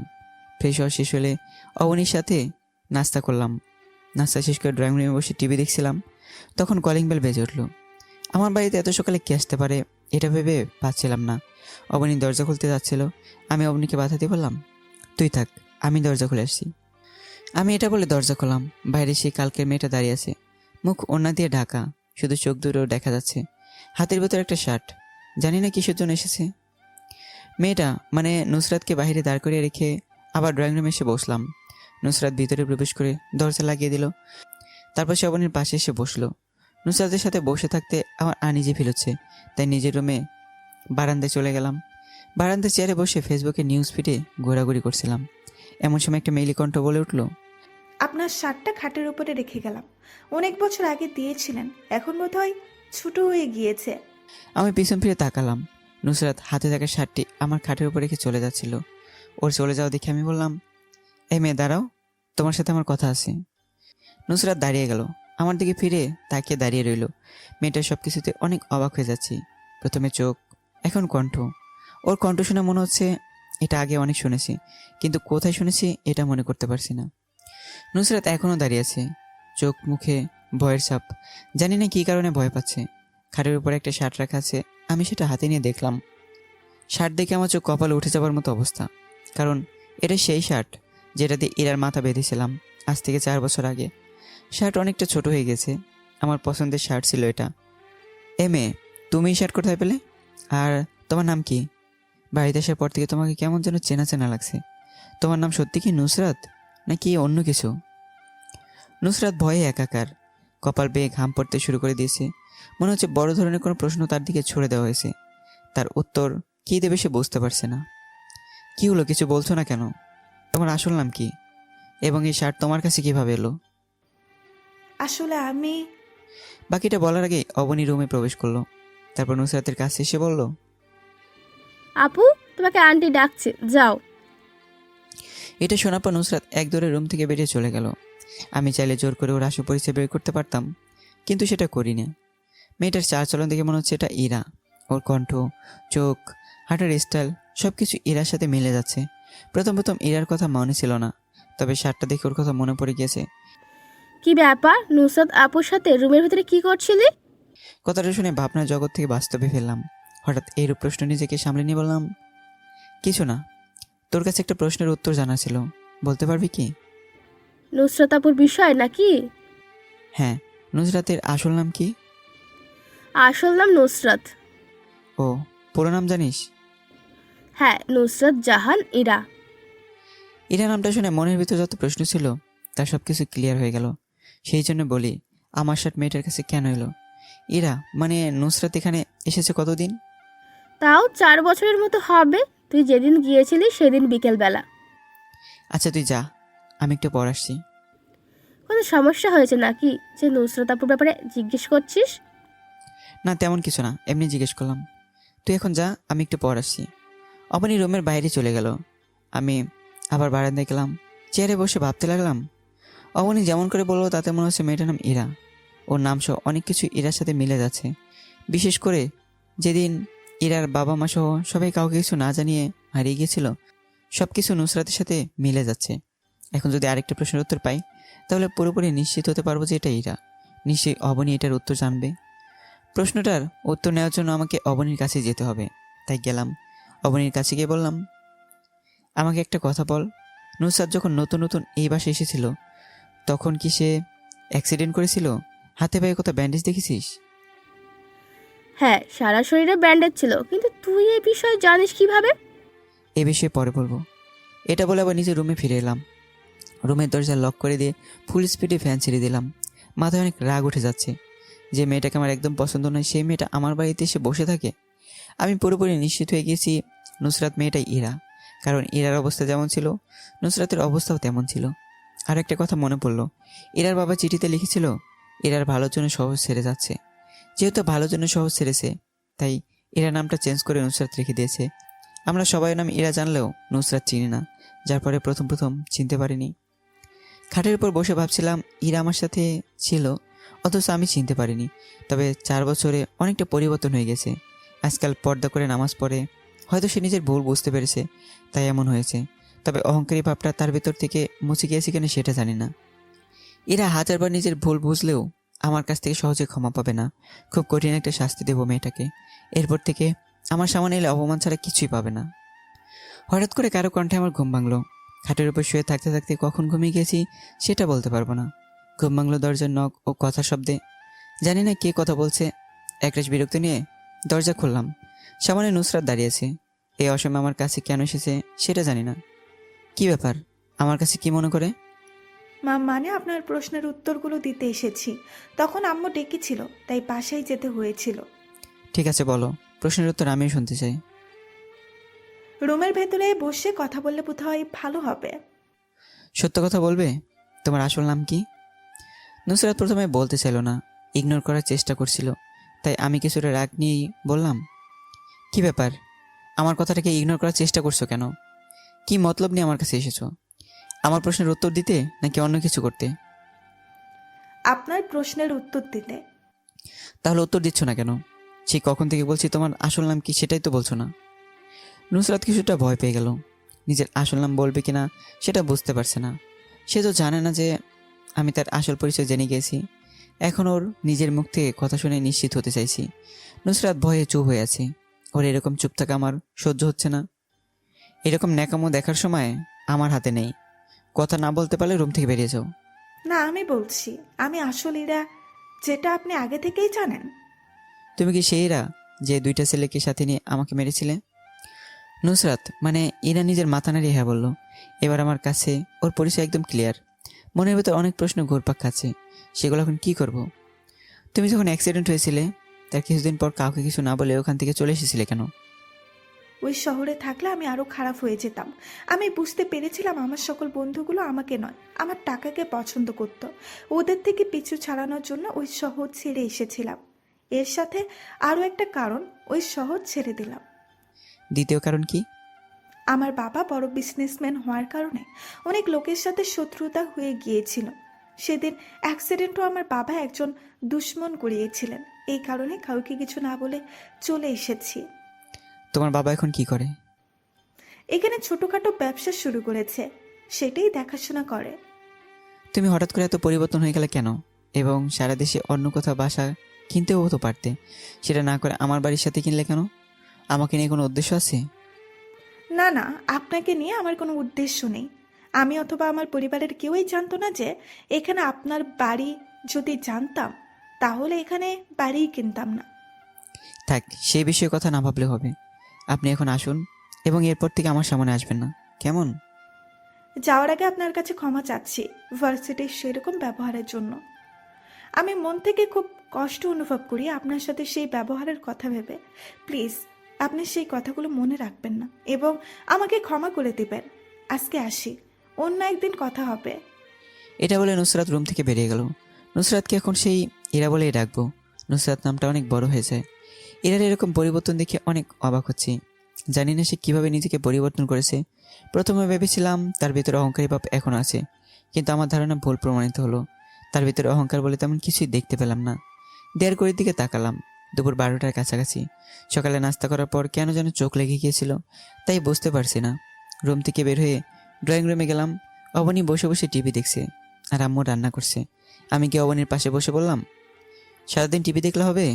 বাড়ির কাজকর্ম করলেও তো পারিস। ওইদিকে আম্মু একা একা কাজ করতে পারে, অনেক বয়স হয়েছে, আগের সে শরীর অনেক দুর্বল। আমি কি করব? আম্মুই তো আমাকে কাজ করতে দেয় না। দিবি কিভাবে? কাজ তো করতেই জানিস না। যা রুম থেকে, আমার জন্য শার্ট নিয়ে আয়, বাইরে যাব। তুই নিজেও তো আনতে পারিস।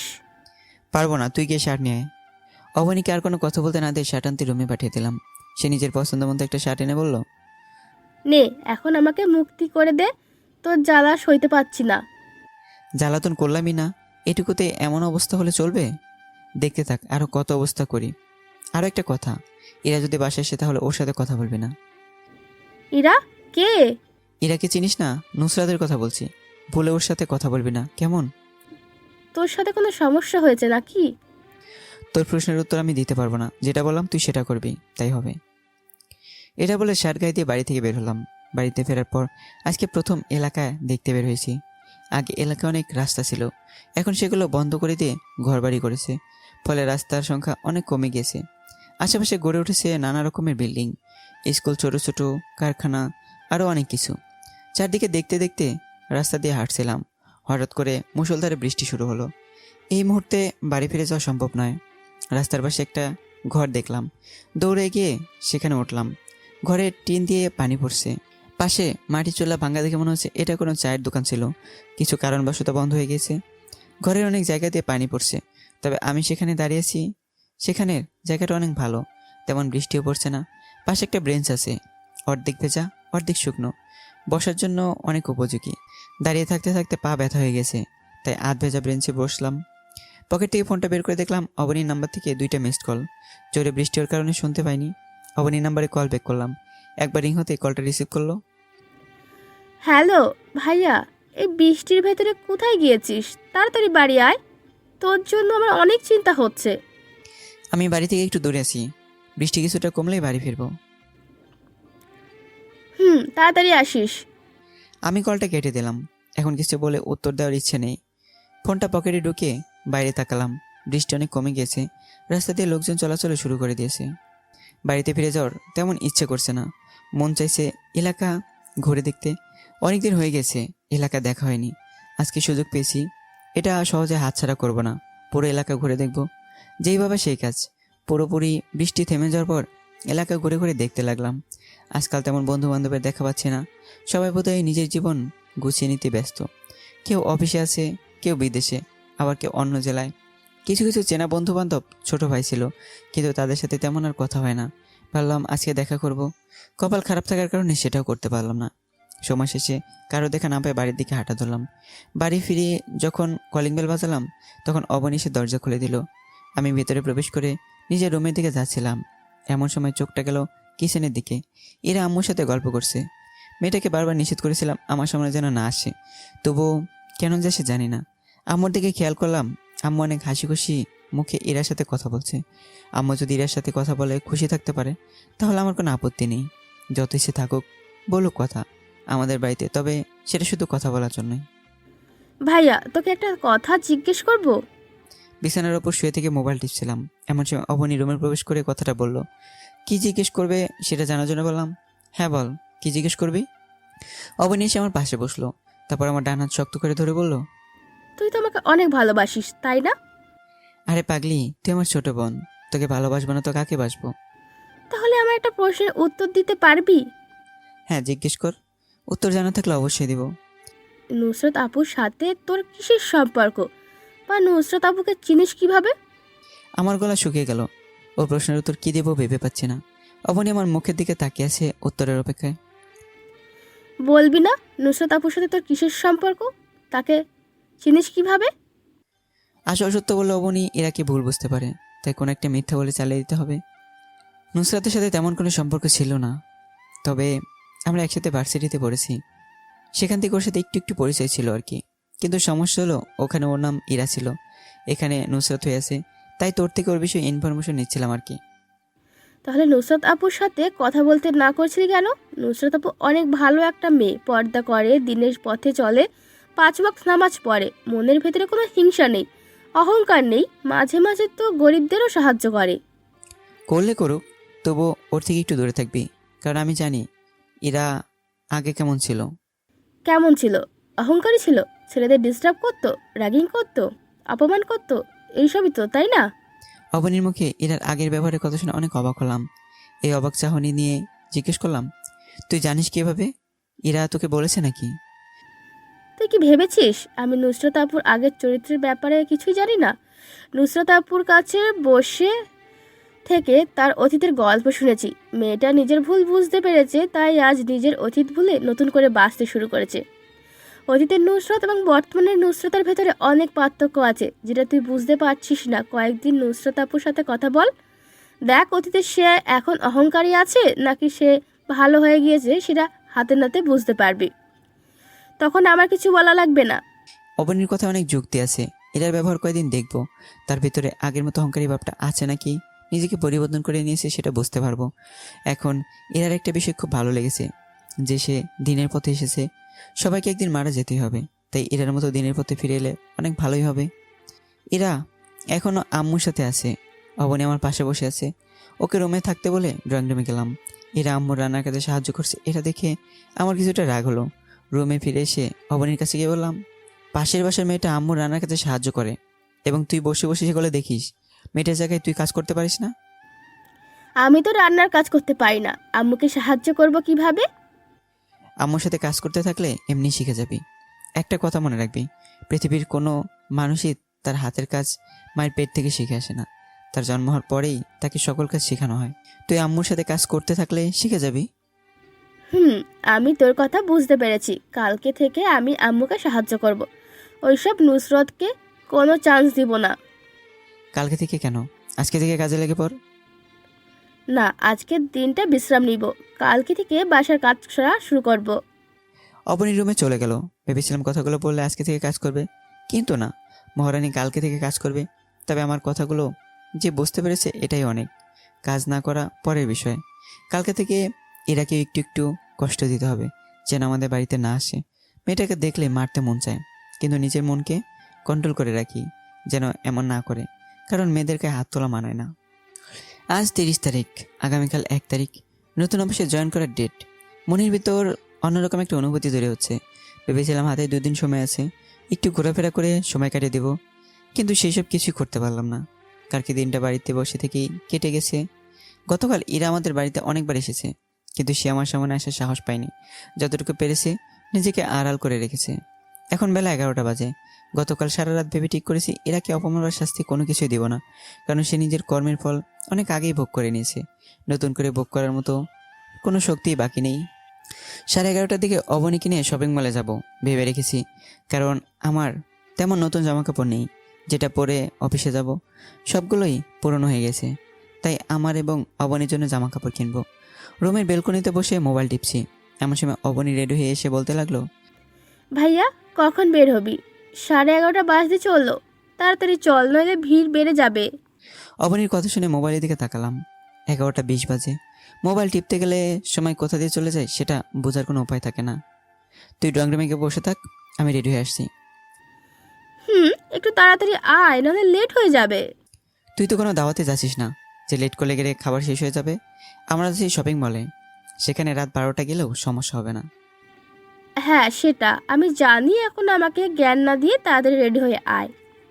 এটা বলে অবনী রুমের বাইরে চলে গেল। অবনী চলে যাওয়ার পর আমি রেডি হয়ে ড্রয়িং রুমে এলাম। তারপর অবনীকে নিয়ে রওনা দিলাম শপিং মলের দিকে। দুজনে রিক্সা করে যাচ্ছি, রাস্তায় অনেক জ্যাম লেগে আছে। নুসরাত আপু আমাদের সাথে আসতে চেয়েছিল, আসিনি কেন? জানি না, প্রথমে রাজি হয়েছিল, পরে যখন জানতে পারে তুই আমাকে নিয়ে যাবি তখন না করে দিয়েছে। ভালো, এখন ওর কথা বাদ দে, ওর বেশি শুনতে ভালো লাগছে না। অবনী চুপ হয়ে গেল। এরাকে ক্ষমা করে দিলেও তাকে দেখার ইচ্ছে করে না। আমার সামনে এলেই মনে হয় এখন অপমান করে তাড়িয়ে দিই, কিন্তু সে আমার সামনে আসেও না, অপমানও করি না। এখন এইসব ফালতু কথা বাদ দিয়ে মূল গল্পে ফিরে আসি। অবনীকে নিয়ে শপিং মলের সামনে এসে নামলাম। তারপর ভিতরের পছন্দ মতো জামা কাপড় কিনে রিক্সা করে বাড়িতে চলে এলাম। বাড়ির দরজার কাছে কলিং বেল বাজিয়ে অপেক্ষা করতে লাগলাম। কিছুক্ষণ পর আম্মু এসে দরজা খুলে দিল। আমরা ভিতরে প্রবেশ করে দেখলাম ইরা কিচেনে বসে আছে। চোখে ভয়ের ছাপ স্পষ্ট দেখা যাচ্ছে। চোখ দুটো বাদ দিয়ে পুরো মুখ ঢেকে রেখেছে। আমার পাশে অবনী দাঁড়িয়েছিল, হাতে শপিং মলের ব্যাগগুলো। সেগুলো আমার হাতে নিয়ে বললাম, আমি এগুলো নিয়ে রুমে রেখে দিচ্ছি, তুই এবং নুসরাত মিলে আমাকে সাহায্য কর। আমার কথাটা বোধহয় এরা শুনতে পেয়েছে। মুহূর্তের ভিতরেই চোখ থেকে ভয়ের ছাপ ওদা হয়ে গেল। এখন চোখ দেখে মনে হচ্ছে সে অনেক খুশি। অবনীর দিকে তাকালাম, সেও হাসছে। হাসির কারণ আমার জানা, তাই জিজ্ঞেস করলাম না কেন হাসছে। অবনীর শপিংয়ের ব্যাগগুলো নিয়ে ওর রুমে রেখে দিয়ে আমার ব্যাগগুলো নিয়ে নিজের রুমে এলাম। এক এক করে জামা কাপড়গুলো বের করে আলমারিতে তুলে রেখে ফ্রেশ হতে গেলাম। ফ্রেশ হয়ে ওয়াশরুম থেকে বের হয়ে নিজের ড্রয়িং রুমের দিকে অগ্রসর হলাম। আমি ড্রয়িং রুমে বসে টিভি দেখছিলাম। এমন সময় কিচেন থেকে ইরার কণ্ঠ শুনতে পেয়ে টিভির ভলিউম কমিয়ে দিলাম। ইরা আম্মুকে বলছে, আন্টি, আপনার ছেলের বয়স তো কম হলো না, এবার বিয়ে করিয়ে দেন। মুখে বলে আর কি সব হয়, ছেলের তো ভালো চাকরি লাগবে, তাই না? কেন? সে তো ভালো একটা চাকরি পেয়েছে, এখন যে কেউ তাকে মেয়ে দিতে চাইবে। দেরি না করে তাড়াতাড়ি বিয়ে করিয়ে দেন, সবার জন্য ভালো হবে। আমার ছেলের কথা বাদ দে, তুই কবে বিয়ে করছিস সেটা বল। আল্লাহ যেদিন আমার বিয়ে ঠিক করে রেখেছে সেই দিন। আমি শুনতে পাচ্ছি আর কোনো কথা শব্দ আসছে না। তার মানে কি কথা বলা শেষ? মাথা করে কিচেনের দিকে তাকালাম। দুজনে রান্না করছে এবং অবনী ঘর পরিষ্কার করছে। এরা মেয়েটার বোধ হয় তার বাসাতে কাজ থাকে না, সবসময় আমাদের বাসাতে এসে কাজ করে। যখন ঘড়িতে 1টা বাজলো, এরা আমাদের বাড়ি থেকে নিজ বাড়িতে যেতে লাগলো। আমার সামন দিয়ে যখন যাচ্ছিল তখন আমি বললাম, যাচ্ছেন কেন? আমাদের সাথে লাঞ্চ করে তারপর বাসায় যাবেন, থাকুন এখানে। আমার মুখে এমন কথা শুনে এরা বোধহয় কিছুটা অবাক হয়েছিল।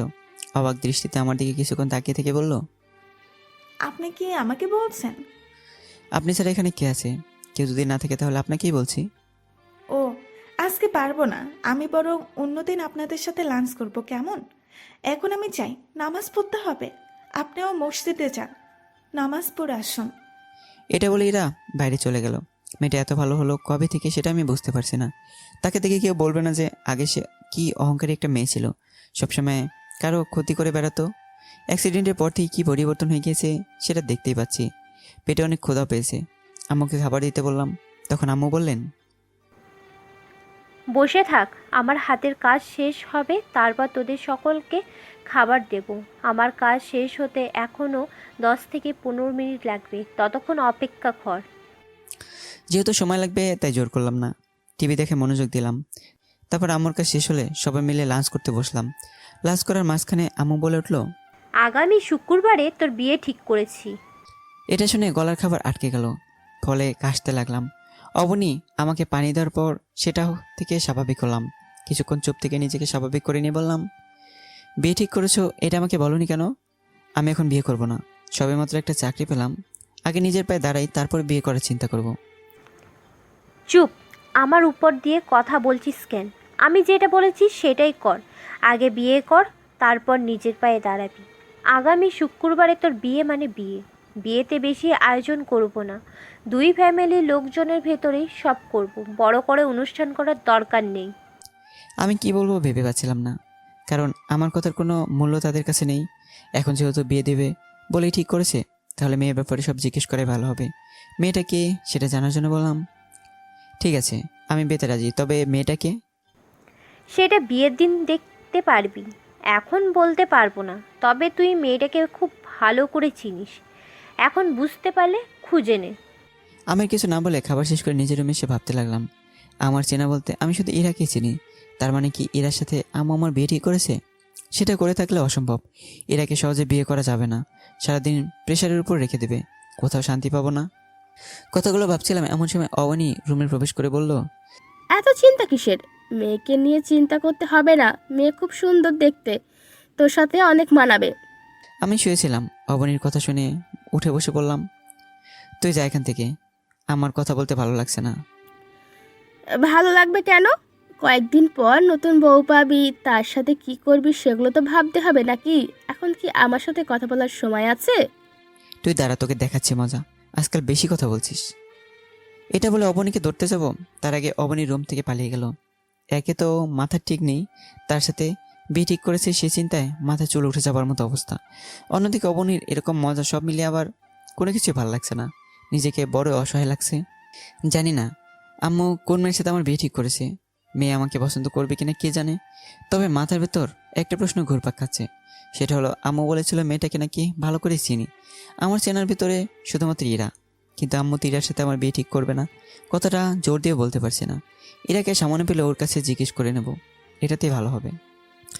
দুপুর থেকে ইরার জন্য অপেক্ষা করছি, কিন্তু ইরার কোনো দেখা পাচ্ছে না। বাইরে প্রায় সন্ধ্যা হয়ে এলো, রাস্তায় ল্যাম্পপোস্টের আলোগুলো আস্তে আস্তে জ্বলে উঠছে। অন্যদিকে সন্ধ্যার পরেও ইরা আমাদের বাইরে এসে বসে থাকতো, তবে আজকে দুপুর থেকে সন্ধ্যা হয়ে গেল, তার দেখা পেলাম না। জানি না কোথায় গিয়েছে, যার জন্য আমাদের বাড়িতে আসতে পারছে না। সেই লাঞ্চ করে রুমের ভেতরে প্রবেশ করেছি, আর বের হয়নি। রুমে বসে ইরার জন্য অপেক্ষা করছি কখন ইরা আসবে, বাট ওর কোনো খবরই নেই। রুমে শুয়ে থাকতে থাকতে বিরক্ত হয়ে গিয়েছি। টেবিলের উপর থেকে ফোনটা নিয়ে বেলকনিতে গেলাম। বেলকনি শেষ কর্নারে রেখে দেওয়া চেয়ারে বসে মোবাইল দেখতে লাগলাম। 10 মিনিট এভাবেই কেটে গেল। বাইরে পুরোপুরি অন্ধকার নেমে এসেছে, বাড়ির আশেপাশে থাকা সকল ল্যাম্পপোস্টের আলো জ্বলে উঠেছে। বাইরে সুন্দর একটা পরিবেশ দেখতে অন্য ভাবনায় মগ্ন হয়ে গিয়েছিলাম। হঠাৎ কলিং বেলের আওয়াজে বাস্তবে ফেললাম। দৌড়ে রুম থেকে বের হয়ে দরজা খুললাম। দরজার বাইরে ইরা দাঁড়িয়ে আছে, যার জন্য এতক্ষণ অপেক্ষা করছিলাম। ইরাকে কোনো কথা বলার সুযোগ না দিয়ে ওর হাত ধরে নিয়ে নিজের রুমে গেলাম। অবনী আম্মু ড্রয়িং রুমে বসেছিল। আমার এমন কর্মকাণ্ড দেখে তারা কিছু বলল না, লুকিয়ে লুকিয়ে মুসকি মুসকি হাসলো। ইরাকে নিজের রুমে নিয়ে এসে খাটের উপর বসিয়ে দিয়ে চেয়ারে নিয়ে ওর সামনে বসলাম। কি হয়েছে? আমাকে এভাবে রুমে নিয়ে এসেছেন কেন? সবাই কি ভাবছে বলুন তো? তাদের কথা বাদ দিন, আমার কয়েকটা প্রশ্নের উত্তর দিন, আপনি চলে যেতে পারবেন। জি বলুন। আমার আম্মুকে আপনার সাথে আমার বিয়ে ঠিক করেছে? ইরা কিছুটা অবাক হয়ে আমার দিকে তাকালো, কিছুক্ষণ অবাক চোখে তাকিয়ে থেকে বলল, আপনার বিয়ে ঠিক হয়েছে সেটা আমার সাথে? হ্যাঁ আমার বিয়ে ঠিক হয়েছে। কার সাথে সেটা আমি জানি না। আম্মু বলল আমার চেনা কোনো মেয়ের সাথে। আমার চেনা মেয়ের ভিতর শুধু আপনি, তাই আপনাকে জিজ্ঞেস করছি আপনার সাথে বিয়ে ঠিক করেছি কিনা। ও, বিয়ের বিষয়ে আমাকে কেউ কিছু বলেনি, তাই কিছু জানি না। যদি জানতে পারি তাহলে আপনাকে জানাবো, কেমন? ঠিক আছে, আপনি তাহলে যান। এরা তাড়াহুড়ো করে রুম থেকে বের হয়ে গেল। এরাও জানে না ওর সাথে আমার বিয়ে ঠিক হয়েছে কিনা।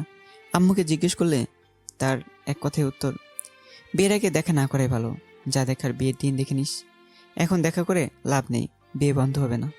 আম্মু যে এটাই বলবে সেটা একদম নিশ্চিত, কারণ ছোট থেকেই তাকে দেখে আসছি, সে যা চিন্তা করে তাই করে। ড্রয়িং রুমে আম্মু ইরা অবনীর কণ্ঠ শুনতে পেলাম, কোনো একটা বিষয় নিয়ে কথা বলছে এবং হাসাহাসি করছে। আমাকে নিয়ে হাসাহাসি করছে কিনা সেটা জানার জন্য ড্রয়িং রুমে গিয়ে সবাইকে উদ্দেশ্য করে বললাম, এত হাসাহাসি কিসের? আস্তে আস্তে হাসতে পারো না? তোর সমস্যা হলে তুই বাইরে চলে যা, আমরা হাসতে পারবো না, মন খুলে জোরে জোরে হাসবো। আমার বাড়িতে জোরে হাসা নিষেধ, তাই কেউ জোরে হাসবা না, আমার অনেক সমস্যা হয়। এটা বলে আবার নিজের রুমের দিকে ফিরে এলাম। এখন হাসির শব্দ আমার রুমে আসছে না। হাসাহাসি বন্ধ করে টিভি দেখে ব্যস্ত হয়ে পড়েছে। আমার রুমে টিভি নেই, কারণ খুব বেশি টিভি দেখি না। হাতে একটা মোবাইল আছে, সেটা দিয়ে সারাদিন কাটিয়ে দিতে পারি। সেদিনের মতো কোনো রকমভাবে কেটে গেল। রাতে ডিনার করে সে ঘুমিয়ে গেলাম। পরদিন ঘুম ভাঙলো অবনীর ডাকে। ঘুম ঘুম চোখ নিয়ে ঘড়ির দিকে তাকালাম। ভোর 7টা বাজে, 9:30 থেকে অফিস। কালকে রাতে অবনীকে বলেছিলাম ভোর ভোর ডেকে দিতে, সে সেটাই দিয়েছে।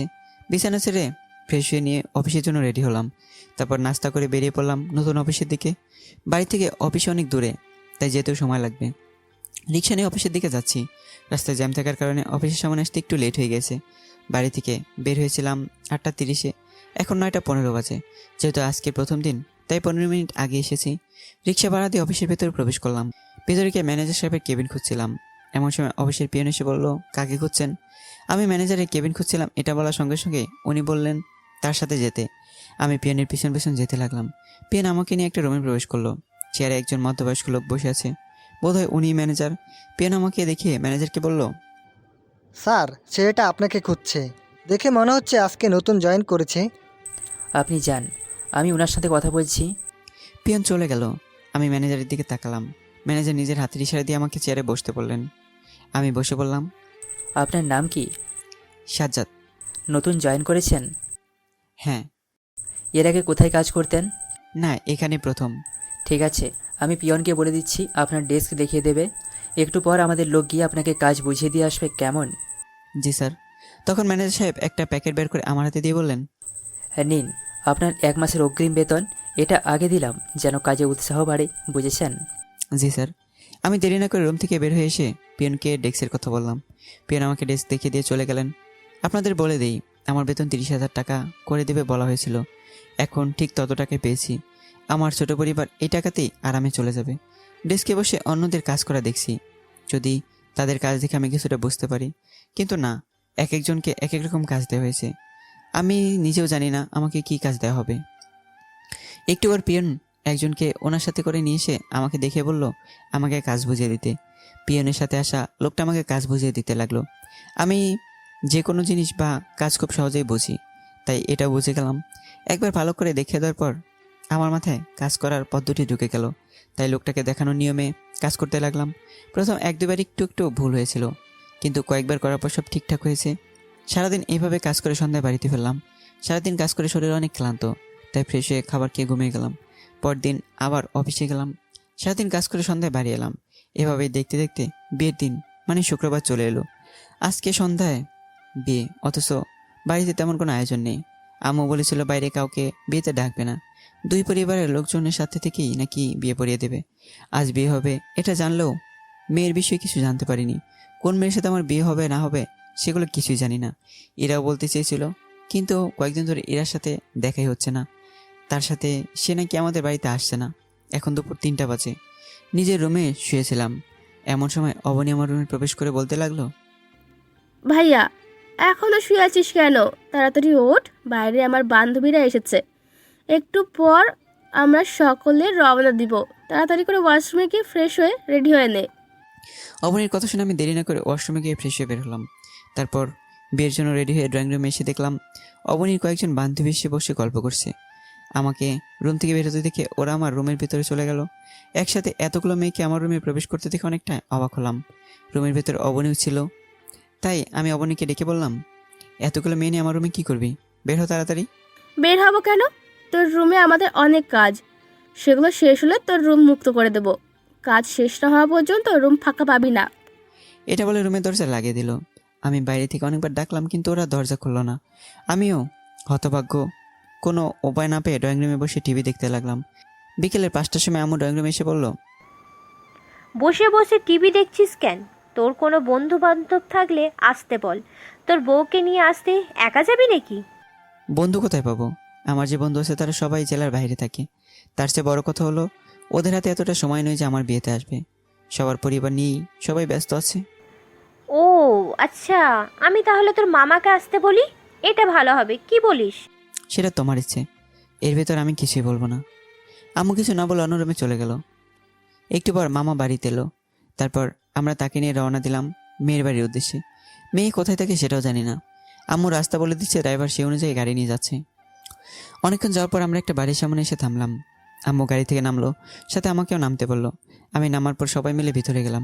আমরা মোট 4 জনের মতো লোক আছি, তবে আমাদের সাথে অবনী আসেনি। আমি, আম্মু, মামা এবং ওনার লোকজন এসেছে। আমার বিয়ের বিষয়ে কাউকে তেমন কোনো জানানো হয়নি, তাই কেউ আসেনি।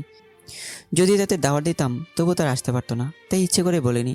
মেয়ের বাড়িতেও তেমন একটা মেহমান দেখলাম না, তেমন বড় মাপের আয়োজনও করেনি তারা। সন্ধ্যার একটু আগ দিয়েই কাজে এসে আমাদের বিয়েটা পড়িয়ে গেল।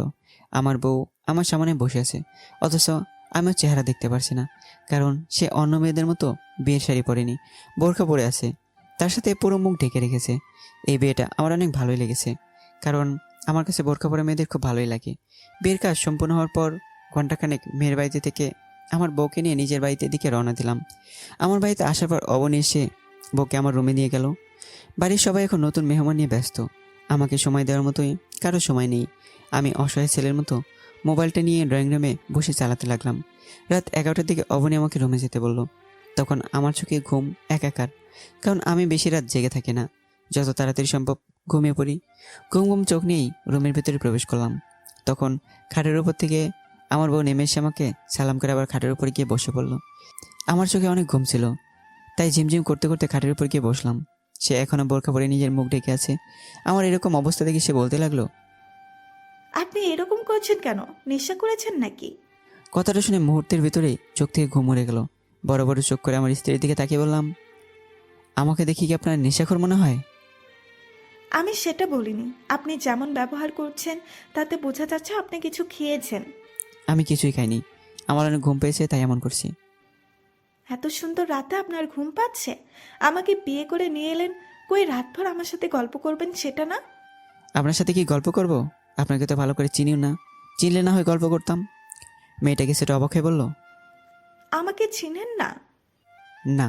আপনার নাম কি? একটু অপেক্ষা করুন, আমি বোরখা খুলে আসছি।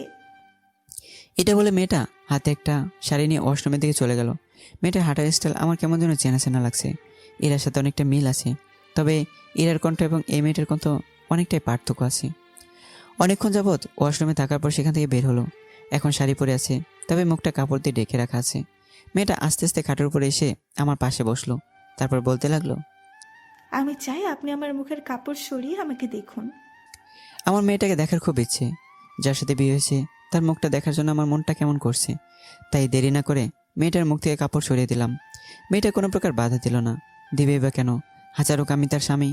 কাপড় সরিয়ে মেয়েটার মুখ দেখে আমি চমকে উঠলাম, কারণ মেয়েটা আর কেউ না, মেয়েটা হলো ইরা। লাস্ট 4 বছর আগে ইরার চেহারা দেখেছিলাম এবং আজকে দেখলাম আগের সেই চেহারা অনেক সুন্দর হয়ে গেছে। যে কেউ দেখলে ওর প্রেমে পড়তে বাধ্য। আমি ওর চোখের দিকে তাকিয়েই মুগ্ধ হয়ে তাকিয়ে আছি। চোখ ফেরাতে ইচ্ছে করছে না, অপলক দৃষ্টিতেই ওর চোখের দিকে তাকিয়ে আছি। কতক্ষণ তাকিয়ে থাকার পর ইরা বলল, এইভাবে কি দেখেন? এরকম ভাবে তাকিয়ে থাকবেন না। আপনার এরকম চাহনি, আপনার প্রেমে পড়তে বাধ্য হব। প্রেমে পড়তে মন চাইলে পড়ো, আমি তো না করিনি। তবে তার আগে আমার কয়েকটা প্রশ্নের উত্তর দেবে। হ্যাঁ বলুন। আপনার সাথে দেখা হওয়ার পর থেকে শুধু প্রশ্নের উত্তরই নিয়ে যাচ্ছেন। বলুন এবারের প্রশ্ন কি? আমার বিয়েটা যে আপনার সাথে হবে এটা আপনি জানা সত্ত্বেও আমাকে বলেনি কেন? আমি নিজেই তো 2 দিন আগে জানতে পারলাম। সেদিন থেকে আপনার সাথে দেখাও হয়নি, তাই জানতেও পারিনি। যখন জানতে পারলেন আপনার সাথে আমার বিয়ে, তখন বিয়ে করতে রাজি ছিলেন? যদি সবকিছু আল্লাহর হাতে ছেড়ে দিয়েছি, তিনি যার সঙ্গে আমাকে বিয়ে দেবে আমি তাকে নিয়েই সংসার করব। এটা বলে এরা আমার ডান হাত জড়িয়ে ধরলো। এরার এমন কাজে আমি তেমন একটা অবাক হলাম না, উল্টে একটা ভালো লাগা কাজ করতে লাগলো। আমি যদি আপনাকে মেনে না নিই তাহলে কি করবেন? আপনি আমাকে অবহেলা করুন, মারধর করুন, মেনে না নেন, পৃথিবীর সব রকম অত্যাচার করলেও আমি আপনাকে ছেড়ে যাব না। আপনার সাথে সারা জীবন থাকার জন্য বিয়ে করেছি, তাই থাকবো। আপনি শুধু আমাকে দুবেলা খাবার এবং মাঝে মাঝে জামা কাপড় কিনে দিয়েন, তাই হবে। টাকা পয়সা বাড়ি গাড়ি এরকম কিচ্ছু লাগবে না। আপনি আমার পাশে থাকলেই সব হবে। এরাকে বিয়ে করে নিজের কেমন যেন ভাগ্যবান মনে হচ্ছে। এমন একটা মেয়ে আমার বউ হবে এটা ভাবতে পারিনি। কি হলো? কোথায় হারিয়ে গেলেন? এরা আমার শরীরে ধাক্কা দিল। ভাবনার জগৎ থেকে বাস্তবে ফিরলাম। তারপর নিজেকে সামলে নিয়ে বললাম, না, কোথাও হারিয়ে যায়নি, আপনার পাশে আছি। এখন যান, অজু করে আসুন। দুজনে মিলে 2 রাকাত নফল নামাজ পড়ে আল্লাহর কাছে নতুন জীবনের জন্য শুকরিয়া আদায় করব। আমি আর দেরি করলাম না, ওয়াশরুমে গিয়ে উজু করলাম। তারপর এরা উজু করে নিল। দুজনে উজু করে শেষে 2 রাকাত নফল নামাজ পড়ে নিলাম। আল্লাহর কাছে নতুন দাম্পত্য জীবনের জন্য শুকরিয়া আদায় করলাম। নামাজ শেষে দুজনে আবার খাটের উপর এসে বসলাম। দেখেন, ভার্সিটি লাইফে আপনার সাথে যা করেছিলাম সেগুলোর জন্য ক্ষমা চাচ্ছি। আশা করি আমাকে ক্ষমা করে দিবেন এবং ওইসব অতীতের কথাগুলো আপনার মন থেকে বের করে দিবেন। আমি ওইসব কথা মনে রাখিনি এবং ক্ষমা অনেক আগেই করে দিয়েছি। ধন্যবাদ। মাঝে মাঝে এমন ভুল করলে ক্ষমা করবেন তো? করব, তবে ফ্রিতে নয়। আজকাল ফ্রিতে কাজ করা বন্ধ করে দিয়েছি। ধ্যাত, আমি কখন বললাম যে ফ্রিতে কাজ করব? আপনাকে সবসময় যা আদর করব সেগুলো কি হবে? এটা বলে এরা লজ্জায় নিজের মুখটা আমার বুকে লুকালো। পাওনার কথা শুনতে আমার দেনমোহরের কথা মনে পড়ে গেল। তখন বললাম, আমাদের দেনমোহর কত করা হয়েছে? 1101 টাকা। আমি টাকা বের করে ইরার হাতে দিলাম। তবে ইরা টাকাগুলো না নিয়ে আমাকে ফিরিয়ে দিয়ে বলল, আমার এই টাকা লাগবে না, আপনি সারা জীবন আমার পাশে থাকলেই হবে। আপনার দুঃখ কষ্টে আনন্দে আমাকে আপনার অংশীদার বানিয়েন, তাই হবে। তোমার এত ভালোবাসা আমি কি করে রাখবো? আমি শিখিয়ে দিব কিভাবে ভালোবাসা রাখতে হয়। আমার সাথে থাকবেন, তাই হবে। রাত 3টার সময় দুজন দুজনকে ধরে শুয়ে আছি। এমন সময় আমার কানের কাছে ইরার ফিসফিস কণ্ঠ শুনলাম। ভালোবাসি, আপনাকে অনেক ভালোবাসি। সারা জীবন এইভাবেই ভালোবেসে যাব। আপনি আমাকে এভাবে ভালোবাসবেন তো? আমি ইরার কপালে একটা ভালোবাসার স্পর্শ দিয়ে বললাম, হ্যাঁ, আমিও তোমাকে ভালোবাসি। তো বন্ধুরা, গল্পটি কাল্পনিক ছিল। সম্পূর্ণ গল্পটি কেমন হয়েছে জানাবেন, এবং আগামী গল্পগুলো আরও ভালো করে দেওয়ার চেষ্টা করব। এবং গল্প কারো খারাপ লাগলে তাকে নিয়ে সমালোচনা না করে ভালো করে বুঝিয়ে দেবেন, যাতে পরবর্তী গল্পটা ভালো হয়। ধন্যবাদ সবাইকে। ভালো থাকবেন, সুস্থ থাকবেন। আল্লাহ হাফেজ।